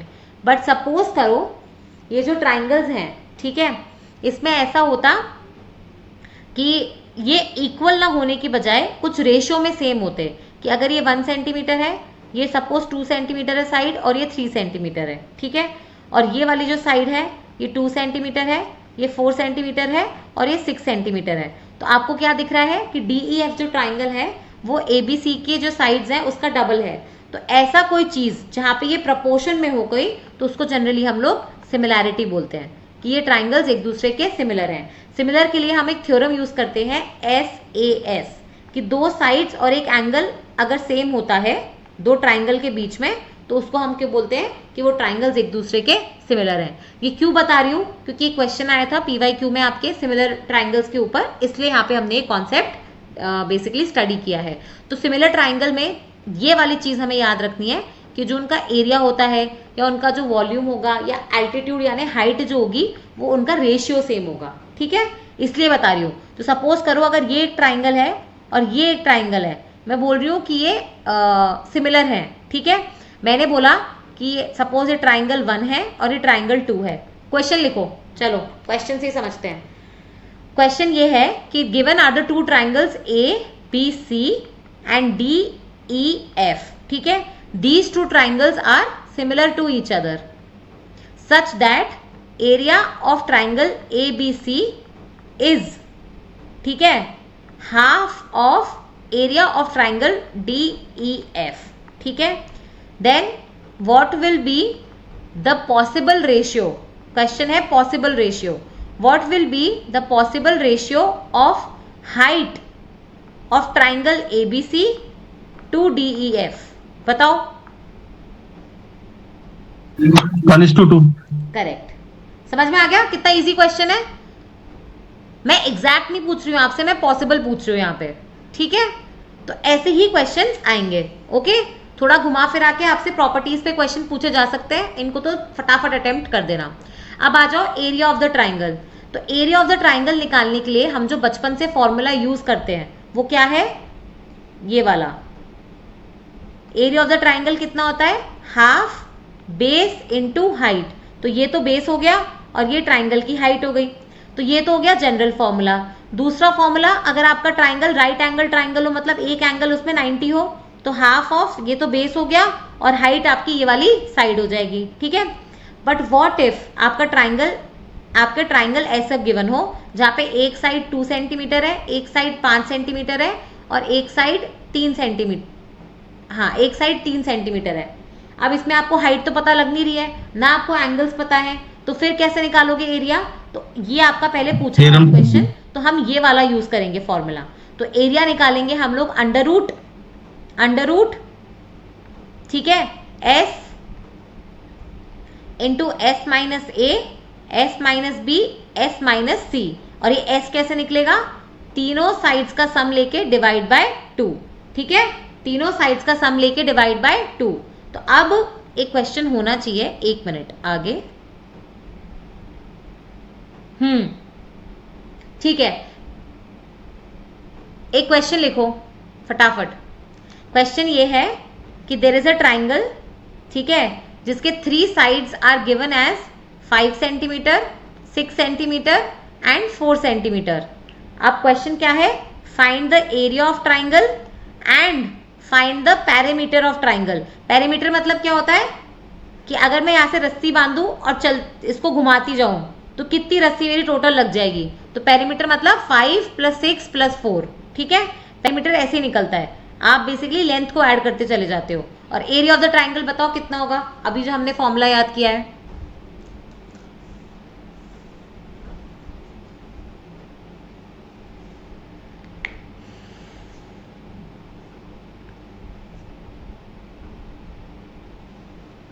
आया क्या एरिया कैसे निकलेगा, एरिया निकलेगा S is equal to A + B + C/2 करो। कोई भी एक साइड को A मान लो, इसको A मान लो, इसको B मान लो और इसको C मान लो, ठीक है। तो 5, 6 + 4 10, 10 + 15, 15/2, कॉम्प्लिकेट हो गया थोड़ा, ये 7.5 हो गया, ठीक है। मैंने तो रैंडमली नंबर दिया था। और ये अंडर रूट ऑफ 7.5, फिर 7.5 - 4 3.5, 7.5 - 5 2.5, 7.5 - 6 1.5, ये कुछ ऐसा आएगा आपका। आगे सॉल्व मत करो, ठीक है, पर ऐसा कुछ आ रहा है कि सबका ये बोलो जी मैम। पकड़िए। Yes ma'am. मिस्टर वेदांत त्रिपाठी। अमेजिंग। सबका आ गया, तो ये फॉर्मूला क्लियर है। अब एक फॉर्मूला और है, वो है ये वाला। हमने ये वाला फॉर्मूला कर लिया, ये वाला फॉर्मूला कर लिया, बस अब ये एक फॉर्मूला और कर लो। ये भी कई बार हो सकता है कि आपका कुछ नहीं लगे तो ये तिकड़म बैठ जाएगी। कई बार क्या होता है, आपको दो साइड्स गिवन होती है और उनके बीच का एंगल गिवन होता है। साइन का फॉर्मूला, बट साइन कॉस नहीं आता है इसमें। सॉरी क्या हुआ? कोई डाउट है क्या? No ma'am. अच्छा ठीक है ओके। देखो कई बार क्या होता है, हमें एक ट्राइंगल में ऐसे दो साइड्स गिवन होती है और एक एंगल गिवन होता है, ठीक है। तो इसमें हम लोग कौन सा फॉर्मूला यूज करते हैं? हम लोग हाफ ऑफ इस साइड का लेंथ ए, इस साइड का लेंथ बी और the sine of angle between them. तो साइन ऑफ जो भी ये एंगल है, सपोज अगर ये 60 डिग्री है तो 60 डिग्री, 30 डिग्री है तो 30 डिग्री। सबको वैल्यूज पता है ना साइन, कॉस और टैन की? ये बहुत बेसिक चीज है। 0, 30, 45, 60 और 90। फटाफट मुझे वैल्यूज बताओ। साइन 0 कितना होता है? 0 वेरी गुड। साइन 30 कितना होता है? 1/2। 1/2। ये बना लो टेबल जिसने नहीं बना रखी है। बहुत मतलब ये ऐसे हो जाता है कि कई बार बहुत बेसिक चीजें याद नहीं आती है एग्जाम में प्रेशर की वजह से। तो साइन 0 है, साइन 30 डिग्री 1/2 है, डिग्री है ये, ठीक है। साइन 45 डिग्री कितना है? 1/√2। साइन 60 डिग्री कितना है? √3/2। 3/2। और साइन 90 डिग्री होता है 1, ठीक है। अब कॉस हो जाएगा इसका उल्टा। कॉस 0 होता है 1 और कॉस 90 होता है 0। कॉस 30 होता है जो साइन 60 की वैल्यू है √3/2, ठीक है। 45 तो सेम रहेगा और ये वाली वैल्यू अब इधर आ जाएगी 1/2। तो साइन और कॉस एक दूसरे के उल्टे। और टैन की वैल्यू क्या होती है? Sine upon cos. Tan 0 tan 30 कितना होता है? 1/√3। करेक्ट है। जब भी याद नहीं आए तो टैन हमेशा याद रखना होता है साइन अपॉन कॉस, ठीक है। तो टैन क्या होता है? Sine upon cos. तो अगर मैं आपसे पूछूं कि टैन 90 कितना होगा, तो अगर ये वैल्यू याद नहीं आ रही तो लिखो साइन 90 अपॉन कॉस 90। साइन 90 1 है, कॉस 90 0 है। 1/0 कितना होता है? इन्फिनिटी, ठीक है। ओके, अब साइन हो गया, कॉस हो गया। साइन का उल्टा यानी 1/sin को अपन क्या बोलते हैं? कॉसेक, ठीक है। ये वैसे थीटा आना चाहिए पर यहाँ पे मैं एंगल कुछ ले नहीं रही हूँ, इसलिए 1/sin होता है कोसेक। ये तो बहुत पुरानी चीजें, बेसिक चीजें समझ में आ रही है ना सबको? एक बार थम्स अप कर दो फटाफट ताकि मुझे समझ में आए कि सबको समझ में आ रहा है। आशीष? हाँ नेहा बताओ क्या डाउट है? अनम्यूट कर सकते हो।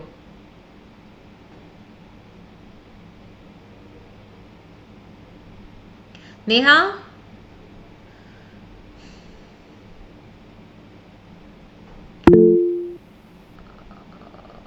नेहा। हाँ नेहा बोलो क्या डाउट है? सॉरी मैम, धोखे से प्रेस हो गया था। अच्छा ठीक है ओके ठीक है। तो साइन का उल्टा 1/sin इज कॉसेक। कॉस का उल्टा यानी 1/cos कितना होता है? सेक, ठीक है। और टैन का उल्टा होता है कॉट। तो 1/tan कितना होता है? कॉट। ये बहुत बेसिक चीजें हैं बट प्लीज अपने कॉपी में एक टेबल बना लेना, उसमें 0, 30, 45, 60, 90 डिग्रीज और ऐसे साइन कॉस 10 और चाहो तो कॉसेक, सेक और कॉट थीटा, इन सब की वैल्यूज भी लिख लेना, ठीक है। मैंने ये पूरी रामायण क्यों बताई? क्योंकि अब जो हम फॉर्मूला लिख रहे हैं वो ट्राइंगल का, एरिया ऑफ ट्राइंगल निकालने का, वो ये वाला फॉर्मूला है जिसमें हम half AB into sine theta लेंगे। थीटा वो एंगल है जो इन दोनों साइड्स के बीच में है। ये वाला थीटा नहीं है, ये वाला भी थीटा नहीं है। जो दो साइड्स आपको गिवन है, जो आप ले रहे हो अपने फॉर्मूले में, उनके बीच का एंगल जो होगा वो होगा। तो इसी बात पे अब मेरे लिए एक ये वाला क्वेश्चन सॉल्व कर दो। आपकी स्क्रीन पे क्वेश्चन आ रहा है, क्वेश्चन नंबर 1 के नाम से है, जिसमें वो find the area of triangle PQR बोल रहा है, ठीक है। दिख रहा है सबको? और जूम कर देती हूँ। Find the area of triangle PQR। किसी एक ने तो आंसर लिख भी दिया है, B है। बाकी बच्चे भी फटाफट सॉल्व करें, फिर अपन आगे बढ़ेंगे। जिसका हो गया है वो क्वेश्चन नंबर 45 सॉल्व कर ले। आपको भी डॉक्यूमेंट शेयर हुआ है, मैं इसको थोड़ा छोटा कर देती हूँ ताकि जिनका हो गया वो क्वेश्चन नंबर 45 अटेम्प्ट करें। ये जो भी ऐसे वाले क्वेश्चन है ना 45, 50, ये आपके यूपी पीएससी के प्रीवियस ईयर क्वेश्चन है। तो अगर आप ये सॉल्व कर पा रहे हो इजीली, इसका मतलब आप अच्छी पोजीशन पे हो, और जो नहीं कर पा रहे वो क्लास के बाद कर लेंगे। हुआ क्या सबका ये फर्स्ट क्वेश्चन? 3 लोगों ने लिखा है अभी तक आंसर सिर्फ। हो गया मैम। हो गया 4 लोगों का, 5,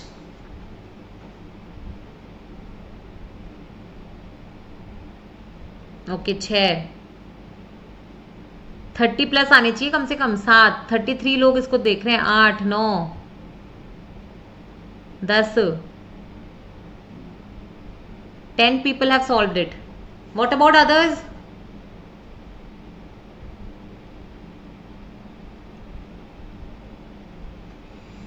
Okay, 11, 32 बच्चे हैं इसमें, 32, 33 एग्जैक्टली दिख नहीं रहा, 35 है एक्चुअली। ACS NB ये क्या होता है? आशीष त्रिपाठी ये AC, अच्छा AC sine B, okay okay, AC sine B, okay fine, ठीक है। तो सबका आंसर आ रहा है B। तो अगर जिसको बाय चांस नहीं समझ में आया उसके लिए बता देती हूँ, हम यहाँ पे एरिया ऑफ ट्राइंगल के लिए कौन सा फॉर्मूला यूज करेंगे। क्या यहाँ पे कोई 90 डिग्री की लाइन हमें दिख रही है? नहीं, तो हम वो जो होता है अपना हाफ बेस इंटू हाइट, वो वाला फॉर्मूला नहीं लगा सकते। ये राइट एंगल ट्राइंगल नहीं है तो वो वाला फॉर्मूला भी नहीं लगेगा, और क्योंकि इसमें हमें तीनों साइड्स नहीं पता, सिर्फ 2 साइड्स पता है, तो वो S वाला फॉर्मूला भी नहीं लगेगा। तो हमने जो अभी लास्ट में फॉर्मूला पढ़ा है हाफ AB साइन थीटा वाला, वो लगेगा। क्यों? क्योंकि हमें ये वाला एंगल, ये वाले साइड गिवन है, ये वाली साइड गिवन है, और इनके बीच का एंगल गिवन है। तो ये क्या हो जाएगा? हाफ इंटू 5 इंटू 3, और theta, sine of theta, theta कितना है? 60 डिग्रीज, ठीक है। तो 5 3 15 डिवाइड बाई 2, और साइन 60 इज √3/2, तो ये हो जाएगा 15 √3/4। तो आंसर इज B। अब आ जाओ क्वेश्चन नंबर 45, ये यूपी पीएससी का प्रीवियस ईयर क्वेश्चन है। क्वेश्चन क्या बोल रहा है ये, कि ये ट्राइंगुलर फील्ड है, ठीक है। सपोज करो इसकी लेंथ कुछ A, B और C 3 साइड्स हैं। ये बोल रहा है पेरीमीटर जो है A + B + C 540 है, ठीक है। ये तो मेरे पास एक इंफॉर्मेशन है। दूसरा चीज क्या बोल रहा है, कई लोगों ने आंसर दिया है 9720, ठीक है, हम चेक कर लेते हैं इसको, ये सही कर रहे हैं क्या। अब ये बोल रहा है कि रेशियो ऑफ इट्स आर्म्स, मतलब ये जो तीनों साइड्स हैं इनका रेशियो, यानी A/B/C कितना है? 5:12:13। रेशियो में जब भी आए तो कभी परेशान मत होना, बस इस रेशियो को x से रिप्लेस कर देना। इसका मतलब A कितना लिख देना? 5x, B कितना लिख देना? 12x, और C कितना लिख देना? 13x। समझ में आ रहा है क्या? x लिख दो, y लिख दो, कुछ भी लिख दो, बस जो लिखोगे वो तीनों के लिए सेम लिखना। यहाँ पे भी x है तो 5x, 12x, 13x, y ले रहे हो तो 5y, 12y, 13y। जब भी रेशियो हटाओगे तो ऐसे वैल्यूज कर देना, ठीक है। अब इन वैल्यूज को यहाँ पे डाल दो, समझ में आ रहा है?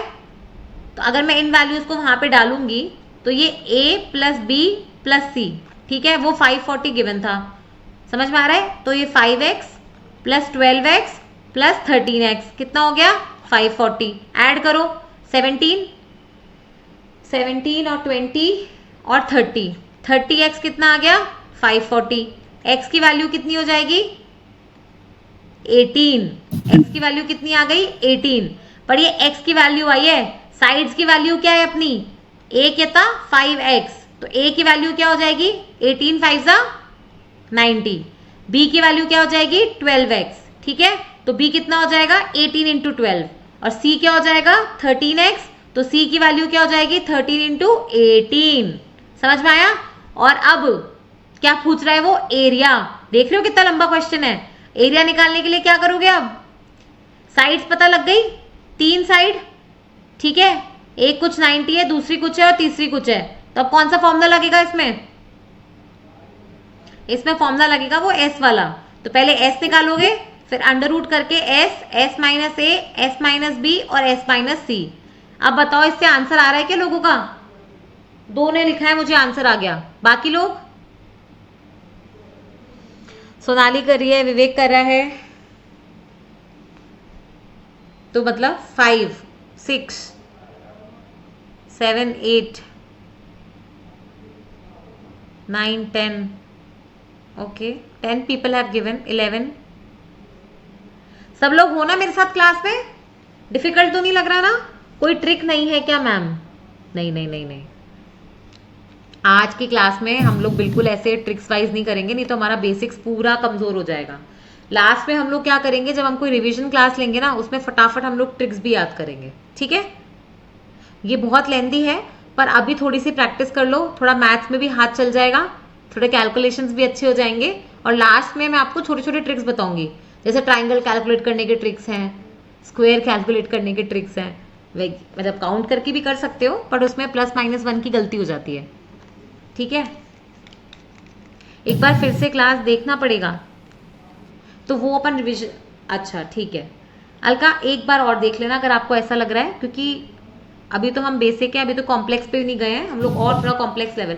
ये 45th क्वेश्चन आपका यूपीपीएससी का क्वेश्चन है, तो ये आपका लेवल है, देख लो आप, तो आपको इस लेवल के क्वेश्चंस तो करने ही पड़ेंगे, कोई उपाय नहीं है इसका, ठीक है? क्वेश्चन तो समझ में आ गया ना? क्वेश्चन कुछ नहीं है, घुमा फिरा के है। अच्छा, एक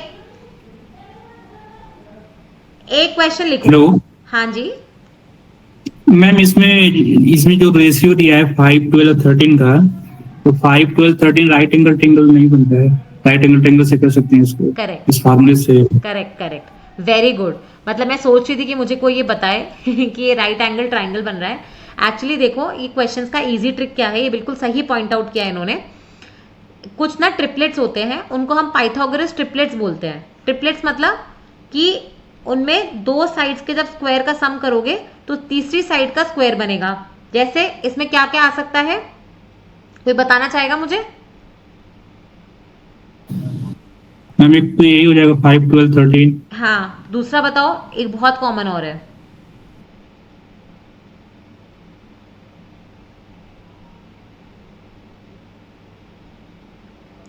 सिक्स, 8 और 10। 6 का स्क्वायर 36, 8 का स्क्वायर 64 और 10 का स्क्वायर 100, ठीक है? वैसे ही एक है 2, 3, 5। 2, 3, 5 थोड़ी है, 2, 4, 5। 3, 4, 5. 3, 4, 5 है। 6 सारी है, सही। Yes. 3, 4, 5 होगा, क्योंकि 16 + 9 25 होता है, ठीक है? तो जब भी ऐसी कोई साइड दिखे ना, इसका मतलब क्या है कि आपका ट्राइंगल कैसा होगा? Right angle triangle. आपका ट्राइंगल कैसा होगा? Right angle triangle. तो आपको अब साइड्स मिल गई, ठीक है? आपकी साइड्स मिली 5, 12 और 13। ये भूल जाओ, ये 90 थी, ये छोड़ दो, पर पॉइंट क्या है, उसका रेशियो तो यही है। तो मैं इसमें कोई भी नंबर मल्टीप्लाई करूंगी, आखिर में तो वो ट्रिपलेट्स ही बनेंगे ये, ठीक है? तो इस वजह से क्या हो जाएगा, ये आपका राइट एंगल ट्राइंगल बन जाएगा। तो एरिया सीधे सीधे निकल जाएगा ना, 1/2 × 5x × 12x, ठीक है? और x की वैल्यू हमें पता लगी गई, करेक्ट है? तो इसमें क्या हो जाएगा, ये 6 हो गया, 5, 6 = 30, और x की वैल्यू कितनी थी? आई थिंक 18 थी ना, शायद कितनी थी? Yes मैम, 18 थी। हाँ, अब 18 × 18 कर लो, कितना आंसर आना चाहिए? यहाँ से आ जाएगा 540 × 18, बेसिकली ये आंसर होगा आपका। 8 4 32, 9720 आएगा इसका आंसर। हाँ करेक्ट है, 9720, ठीक है? तो जिसने पूछा था कि कैसे अपन इसको ट्रिक पहचान सकते हैं, तो ट्रिक इसकी यही थी, जो बिल्कुल इन्होंने सही पहचानी है। तो मतलब ही डिजर्व्स अ क्लैप कि उन्होंने इतना अच्छा ट्रिक बताया, ठीक है? तो ऐसे ट्रिपलेट्स अभी भी आएंगे तो हम उन्हें पहचान लेंगे। अब पैरेललोग्राम ना शुरू करके हम बेसिकली सर्कल की तरफ चलते हैं पहले, ठीक है? क्योंकि पैरेललोग्राम थोड़ा लंबा है टॉपिक, हम पहले सर्कल की तरफ चलेंगे। 1 मिनट, मुझे थोड़ा जूम आउट करने दो, और हम चलते हैं सर्कल। तो ये आपका कौन सा पेज नंबर है? पेज नंबर 10 है आपके डॉक्यूमेंट का, जो मैंने शेयर किया है, ठीक है? देखो, पहले सर्कल पे आ जाओ। ओके, तो जब मैं सर्कल की बात करती हूँ तो बहुत सारी बेसिक चीजें हमें पता है कि ये इसका सेंटर है, ये डायमीटर है, डायमीटर का आधा कितना होता है? रेडियस। एरिया ऑफ सर्कल कितना होता है? πr², ठीक है? और r कितना होता है? Diameter by 2। ये प्लीज पढ़ लेना क्वेश्चन में। कई बार क्या होगा कि आपको डायमीटर गिवन होगा, आपको रेडियस यूज करना है, और जब आप डायमीटर यूज करके आंसर निकालोगे तो आपका आंसर वो ऑप्शन में होगा, तो आपको लगेगा आपने सही निकाला है आंसर। तो प्लीज क्वेश्चन ढंग से पढ़ना कि रेडियस गिवन है या डायमीटर गिवन है, ठीक है। ये तो 2 के फैक्टर का और एरिया में 4 के फैक्टर का झोल हो जाएगा, ठीक है। फिर आता है आपका पेरीमीटर। पेरीमीटर क्या होता है? इसका सर्कमफेरेंस, ठीक है। तो वो कितना होता है सर्कल का? 2 पाई r। तो ये तो हो गई सिंपल चीजें। अब मुझे एक बात बताओ, एक होता है सर्कल और एक होता है सेमी सर्कल। क्या होता है? Semi circle. तो सेमी सर्कल और सर्कल में क्या फर्क है मुझे बता दो।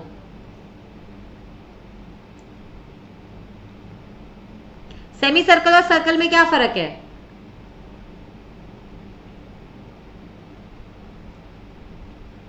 कि सेमी सर्कल जो होगा वो सर्कल का आधा होगा area wise.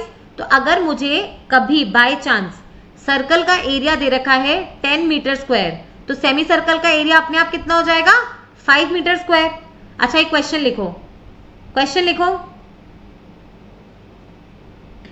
Given the area of semi circle is 6 centimetre square.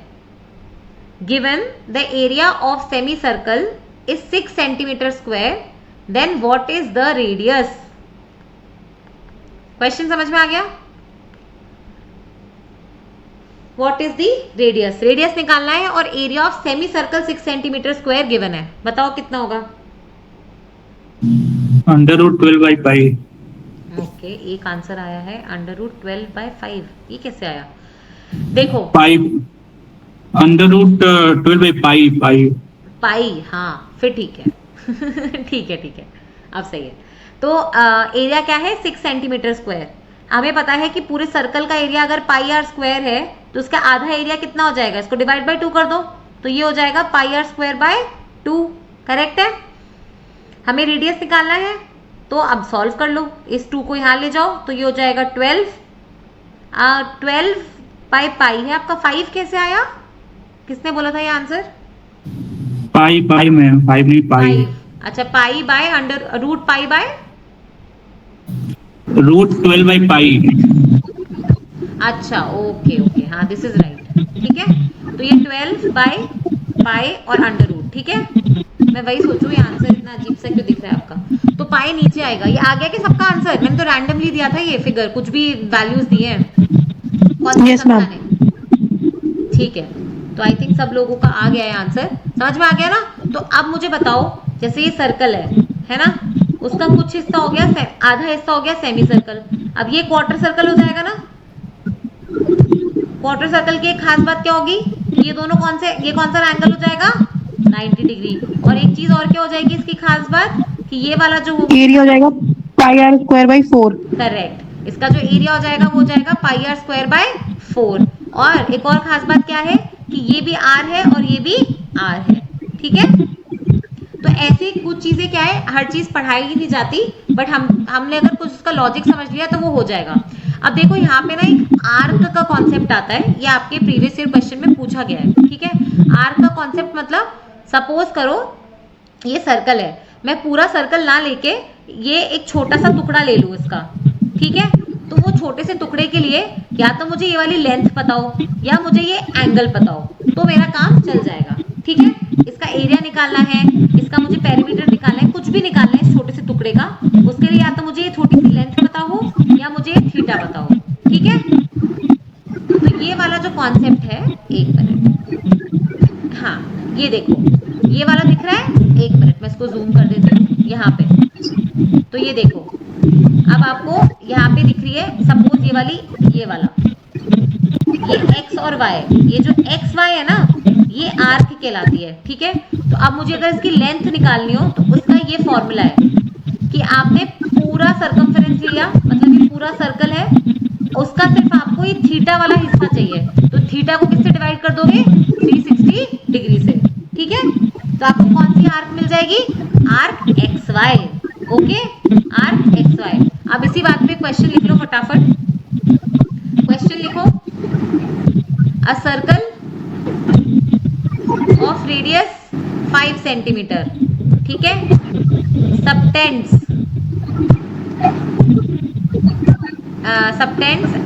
नहीं, a circle of radius 5 centimeter has a arc AB which subtends an angle of 60 degree at center. Find the length of arc AB. Question समझ में आ गया? Question है a circle of radius 5 centimeter has an arc AB which subtends an angle of 60 degree at center. Find the length of arc AB. एक circle है 5 centimetre radius का जिसमें एक आर्क AB है जो सेंटर पे 60 डिग्री का एंगल बनाती है. तो आर्क AB की लेंथ क्या होगी? 5 पाई बाई 3. अच्छा, ये हमारे पास आंसर 5 पाई बाई 3. दूसरे 5 पाई बाई 3 बोल रहे हैं.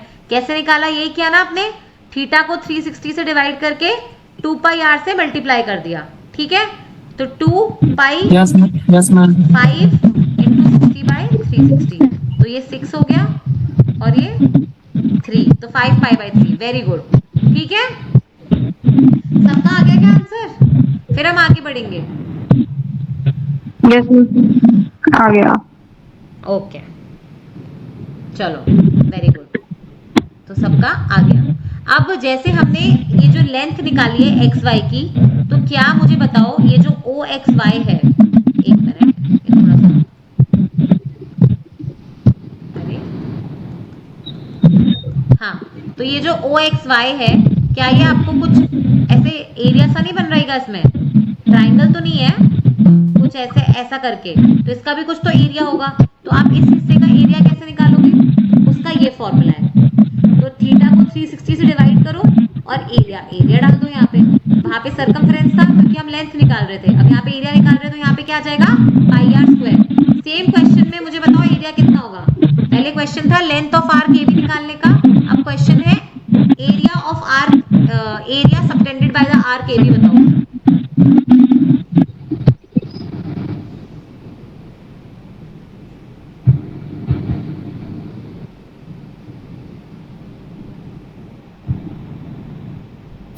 $25 पाई बाई 6. 25 पाई बाय 6, ये एक आंसर आया है मेरे पास. इसमें भी क्या हो जाएगा? 60 by 360 into pi into 5 into 5, तो ये तो 6 हो गया. 25 पाई बाय 6 बिल्कुल करेक्ट है. सबका आ गया क्या ये आंसर? डायरेक्ट क्वेश्चन पूछा है आपकी यूपीपीएससी में, बस ये फॉर्मूला का खेल था कि फॉर्मूला नहीं पता था. Okay, very good. ठीक है, अब ये लो क्वेश्चन नंबर 39. ये आपका प्रीवियस ईयर क्वेश्चन है, सॉल्व करो इसे. Question number 39 on the screen. एक मिनट मैम 2 पाई. क्या? 2 पाई. 2 पाई सॉल्व कर भी लिया आपने इतनी जल्दी? Very good. 39 मैम पहले ही कर लिया. पहले ही कर लिया. ठीक है, 39 क्वेश्चन सॉल्व करो, बाकी लोग सॉल्व करेंगे.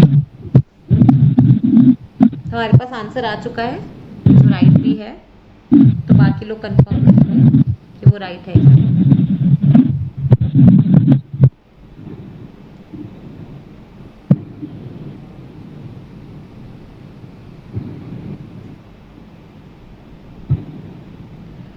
इतना टाइम नहीं लगाना हमें, जल्दी जल्दी. ये क्या बोल रहा है? Area of the circle is 36 पाई.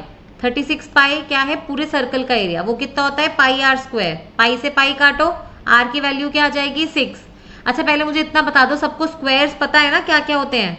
1 का स्क्वायर 1, 2 का स्क्वायर 4, 3 का स्क्वायर 9. स्क्वायर मतलब क्या होता है? 1 इंटू 1. 2 का स्क्वायर मतलब 2 इंटू 2. 3 का स्क्वायर मतलब 3 इंटू 3. 4 का स्क्वायर मतलब 4 इंटू 4 16. 5 का स्क्वायर 25. ये टिप्स पे होने चाहिए आपके. 6 का स्क्वायर 36. 7 का स्क्वायर 49. 8 का स्क्वायर 64. 9 का स्क्वायर 81. 10 का स्क्वायर 100. अब होता क्या है, यहाँ तक तो सबको याद होते हैं, फिर आती है प्रॉब्लम 11 से. 11 का स्क्वायर 121, ये याद होने चाहिए. 12 का स्क्वायर 144. 13 का स्क्वायर 169. 14 का स्क्वायर 196, 15 का स्क्वायर 225, 16 का स्क्वायर, अरे स्क्वायर कहाँ चले गए, ऐसे करके कहां तक याद होना चाहिए, 25 तक। समझ में आ रहा है क्या? ये आपकी कॉपी में होना चाहिए, जहां पे भी आप सी सेट के नोट्स बना रहे हो वहां पे पहला पन्ना लेना और पहले कुछ 10 पेजेस छोड़ दो। जैसे किसी पेज में फॉर्मूले लिख लिए, किसी पेज में आपने सिर्फ स्क्वायर की वैल्यू लिख रखी है 1 से लेकर 25 तक, ऐसे ही सेकंड पेज में आप लिखोगे क्यूब की वैल्यू। ठीक है, 1 क्यूब मतलब 1 इंटू 1 इंटू 1 वो होगा 1, 2 क्यूब हो जाएगा 8। तो ऐसे क्यूब कहां तक पता होने चाहिए हमें, क्यूब पता होने चाहिए 12 तक। ठीक है, 10 का क्यूब क्या हो जाएगा, 10 इंटू 10 इंटू 10 1000। 9 का क्यूब क्या हो जाएगा, 9 इंटू 9 इंटू 9 वो होता है 729। ठीक है, ये चीजें टिप्स भी होंगी तो आंसर कैलकुलेशन आपकी फास्ट हो जाएंगी। तो एक स्क्वायर का पेज हो गया, एक क्यूब का हो गया। एक पेज बनाओगे आप स्क्वायर रूट का। स्क्वायर रूट मतलब स्क्वायर रूट ऑफ 4 कितना होगा, square root of 9, square root of 16, square root of 225, जो बहुत कॉमनली आप यूज करते हो। तो वो सारे स्क्वायर रूट्स यहाँ पे लिखे होने चाहिए। एक पेज में आपके साइन, कॉस, टैन, ये सारी चीजें और इनके फॉर्मूले क्या पढ़ते थे 55 में, sine square theta plus cos square theta is equal to 1, बस इतना ही आपकी बेसिक ही पूछा जाएगा। या 1 plus tan square theta is sec square theta, ये बिल्कुल कॉम्प्लिकेटेड नहीं है, बस ये 2 थ्योरम लिख लो काम चल जाएगा आपका। क्या कि साइन स्क्वायर थीटा और कॉस स्क्वायर थीटा को ऐड करेंगे तो 1 होता है, और 1 plus tan square theta is equal to sec square theta. ठीक है, ऐसे प्लीज अपनी कॉपी में बना लो। ये जिसने नहीं बनाया है, जिसके क्वेश्चंस हो गए हैं वो अभी बना सकता है अपनी कॉपी में, कोई दिक्कत नहीं है। ओके, ये हो गया क्या ये वाला क्वेश्चन? क्वेश्चन नंबर 39 क्या था ये क्वेश्चन, मैंने भी नहीं पढ़ा। क्वेश्चन ये है कि area of the given circle is 36 पाई, वहां से हमें आर की वैल्यू मिल गई। अब ये बोल रहा है कि हमने इसको 6 इक्वल पार्ट में डिवाइड किया है। ठीक है, तो अभी लेंथ ऑफ द आर्क पूछ रहा है। देखो, इसको करने का इजी तरीका ये भी हो सकता है कि 6 इक्वल पार्ट है तो मुझे पता है कि इस पार्ट का एरिया कितना हो जाएगा, जो भी टोटल एरिया है उसको डिवाइड बाय 6 कर दो, तो 36 पाई डिवाइड बाय 6, और मैंने उसका फॉर्मूला पढ़ा ही था, theta by 360 into pi R square, है ना। समझ में आ रहा है क्या? तो यहां से हमसे क्या पूछ रहा है, सॉरी पर हमसे पूछ रहा है लेंथ, तो अपने को थीटा की वैल्यू निकालनी है ना। और ये अपने को आर पता है 6 इंटू 6 है, तो ये तो 36 यहां से गया, ये 10 हो जाएगा। थीटा की वैल्यू 60 आ रही है, करेक्ट है क्या? ये थीटा की वैल्यू 60 आ रही है, करेक्ट है क्या? 60 आएगी मैम, क्योंकि 6 पार्ट में डिवाइड किया इक्वल। करेक्ट है, थीटा की वैल्यू 60 आ रही है। और किसने हैंड रेज किया था? आई am sorry, I missed it.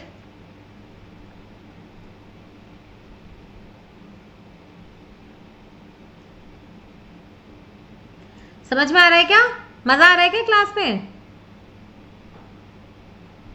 ये ऐसा लग रहा है बहुत ज्यादा हो गया आज की क्लास के लिए। ओके, ठीक है, ठीक है। तो फिर यहां से क्या हो जाएगा अपना, जैसे अपने पास थीटा आ जाएगा तो वहां से अपन लेंथ ऑफ द आर्क निकाल लेंगे। देखो क्वेश्चंस इजी हैं, पर कोई भी चीज डायरेक्टली फॉर्मूला लगा के भी हो सकती है या फिर एप्लीकेशन ऑफ माइंड से भी। अगर आप ऑलरेडी थोड़े से मैथ्स में अच्छे हो तो आप एडवांस लेवल पे जा सकते हो, नहीं तो जैसे फॉर्मूला बताती जा रही हूँ वैसे वैसे बेसिक फॉर्मूले लगाते लगाते सॉल्व हो जाएंगे। ठीक है, इसी बात पे क्वेश्चन नंबर 60 सॉल्व करो। क्वेश्चन नंबर 60 आपकी स्क्रीन पे जो है, ये क्या बोल रहा है कि हमने सर्कुलर पाथ बनाया है, ऐसे 2 राउंड बनाया है, कंसेंट्रिक सर्कल बनाया है। ये बोल रहा है सपोज करो ये बाहर वाला रेडियस है और ये अंदर वाला रेडियस है। वो ये बोल रहा है कि जो बाहर वाला पैरामीटर है वो कितना होगा 2 पाई सपोज कैपिटल ए, है ना, और जो अंदर वाला है वो 2 पाई स्मॉल ए। ठीक है, मैंने ऐसे मान लिया। ये बोल रहा है कि जो पैरामीटर है उनका रेशियो है ये, इसका मतलब 2 पाई ए इज टू 2 पाई ए, वो कितना है 23:22, करेक्ट है।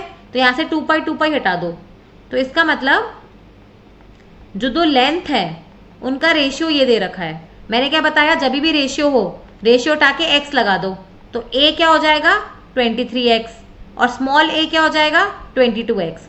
मतलब ये जो बाहर वाला है उसकी वैल्यू है 23x और जो अंदर वाला है उसकी वैल्यू है 22x। ठीक है, अब आप बोलोगे मैम इससे क्वेश्चन तो सॉल्व नहीं होगा। नहीं होगा क्योंकि हमें ये वाली वैल्यू भी चाहिए, है ना।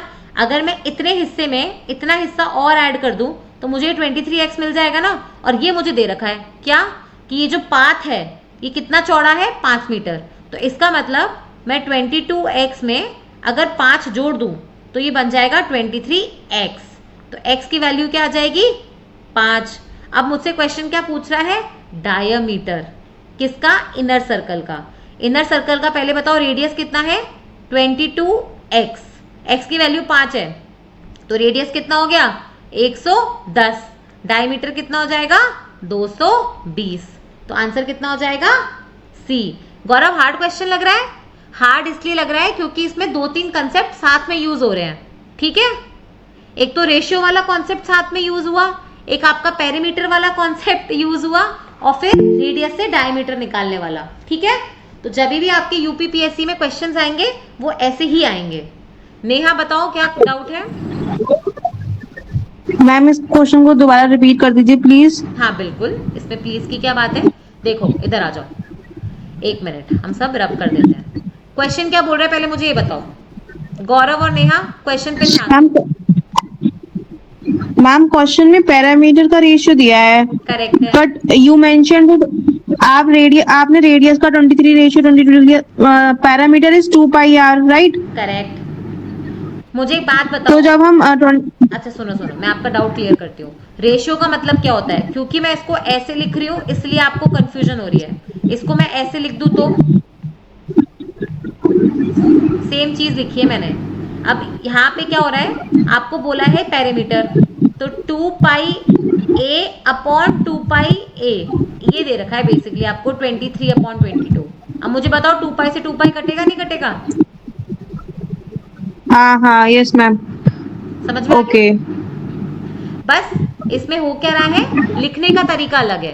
तो रेशियो का मतलब यही होता है, डिवाइड करके। अगर 2 वैल्यूज हैं तो रेशियो में आप क्या करोगे, 2 वैल्यूज को एक दूसरे से डिवाइड कर दोगे। Very good. रणवीर जी का भी आ गया।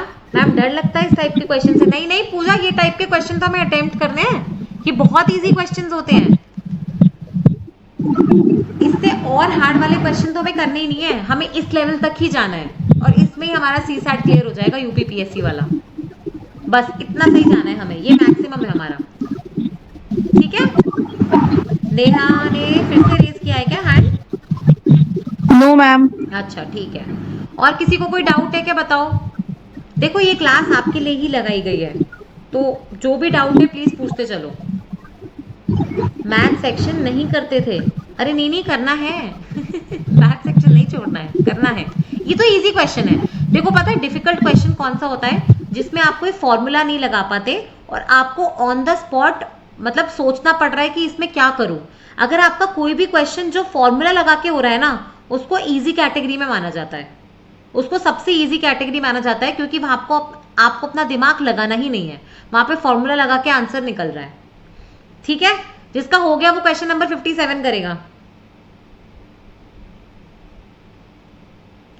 रणविजय आपका प्रोसेस क्या है, r माइनस r 5 है 20, हाँ बिल्कुल सही है ये। देन 1 इक्वल टू 5, हाँ ये सही है, ये शॉर्टकट टेक्निक है, बिल्कुल राइट है ये। पर जिनको देखो जो अभी बिल्कुल फर्स्ट लेवल पे कर रहे हैं, रणविजय थोड़ा एडवांस लेवल पे पहुंच गए हैं। रणविजय बिल्कुल करेक्ट है ये, क्योंकि आपने रेशियो प्रपोर्शन का जो मेथड यूज किया है उसमें आपने 1 की वैल्यू निकाल ली है, विच इज वेरी गुड। ये बहुत ही shortcut. Its answer is A, 57A। 57 का ए है। सबका आंसर ए आ रहा है क्या, मुझे कंफर्म करो। Yes ma'am yes. अच्छा सबका आंसर ए है, ठीक है। क्वेश्चन देखो मैं बाकी लोगों के लिए एक बार सॉल्व कर देती हूँ। रणविजय आपका प्रोसेस सही है। 57 का ए कैसे आएगा, ये बोल रहा है। ये वाले क्वेश्चंस आपके बाय द वे इसमें रिपीटेड है। कभी सर्कल की जगह रेक्टेंगल आ जाएगा, उसमें लेंथ को डबल कर देंगे या ब्रेड्थ को ट्रिपल कर देंगे, तो ये वाले क्वेश्चन जरूर देख लेना, ये इजी रहते हैं। ये बोल रहा है कि कोई सर्कल है, उसका रेडियस अगर मैं डबल कर दूं तो एरिया का क्या होगा। इसी की जगह एक क्वेश्चन लिखो, उसके पेरीमीटर का क्या होगा बताओ।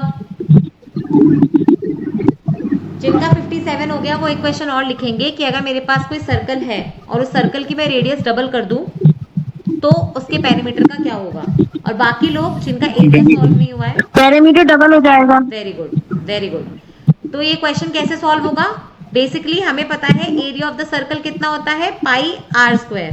क्वेश्चन बोल रहा है अगर मैं रेडियस डबल कर दूं, मतलब आर की जगह क्या कर दूं 2r, तो यहाँ पे पुट करो तो नया एरिया कितना हो जाएगा पाई, और अब आर की जगह 2r, तो 2r का स्क्वायर, तो पाई 2 का स्क्वायर करेंगे तो 4 और r स्क्वायर, तो ये क्या हो जाएगा 4 पाई आर स्क्वायर।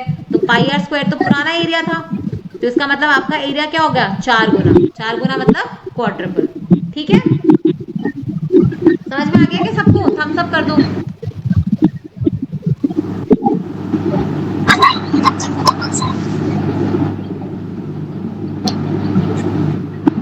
ओके, तो 57th क्वेश्चन तक हो गया। एलिप्स पे आपके उसमें से अभी भी एक भी क्वेश्चन नहीं पूछा है, बट ये दो प्लीज फॉर्मूले लिख लो। फॉर्मूले क्या बता रही हूं मैं कि ये एलिप्स है, ठीक है, इसमें दो साइड्स होती हैं। एलिप्स क्या होता है, जैसे हमारा सन है और हमारी अर्थ है, तो अर्थ सन के चारों ओर चक्कर काट रही है, कौन से ऑर्बिट में काटती है, एलिप्टिकल ऑर्बिट में। एलिप्टिकल ऑर्बिट में क्या होता है कि ये जो रेडियस है ये सेम नहीं है, ये वाली लेंथ b है और ये वाली लेंथ a है, ठीक है। पेरीमीटर क्या होता है एलिप्स का, पाई a प्लस बी। सर्कल का क्या होता था 2 पाई r, और एलिप्स का क्या होता है पाई a प्लस बी, ठीक है, जिसमें ये a हाफ रेडियस है और b भी हाफ रेडियस है, और ये जो एरिया होगा वो होता है पाई इंटू ए बी, ठीक है। तो अगर मैं आपसे ये पूछूं कि एलिप्स में इतने हिस्से का मतलब 1/4 हिस्से का एरिया कितना हो जाएगा, पाई ए बी बाय 4, क्या हो जाएगा पाई ए बी बाय 4, ठीक है।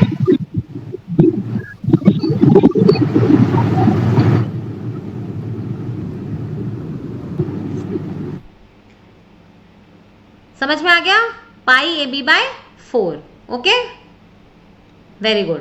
तो ये अभी तक पूछा नहीं है एलिप्स, बट यूपीएससी में एक बार पूछ चुके हैं, इसलिए मैंने यहाँ पे ऐड कर दिया है, ठीक है। तो आज टाइम क्या हो गया, काफी टाइम हो गया क्या, कितने क्वेश्चंस कर लिए हमने रफली आज। देखो अब मैं बता देती हूँ, आज की क्लास हम लोग यहीं खत्म करेंगे, ठीक है। अब हम कल पढ़ेंगे क्वाड्रिलेटरल, ओके, और एक 3D शेप्स होती हैं, जैसे आप सुनोगे क्यूब होता है, क्यूबॉइड होता है, ठीक है, जैसे सर्कल होता है तो सर्कल का 3D शेप क्या होता है स्फीयर, ठीक है। स्क्वायर होता है, स्क्वायर का 3D शेप होता है क्यूब। ये चाहो तो लिख लो कहीं कॉपी में।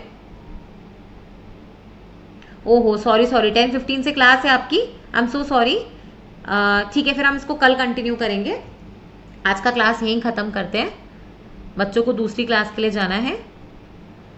आई होप सबको क्लास पसंद आई है, एंड जो भी डाउट्स हैं वो प्लीज़ कल क्लास में पूछ लेना, आपके पास डॉक्यूमेंट शेयर्ड है। And thank you, all the best, see you again.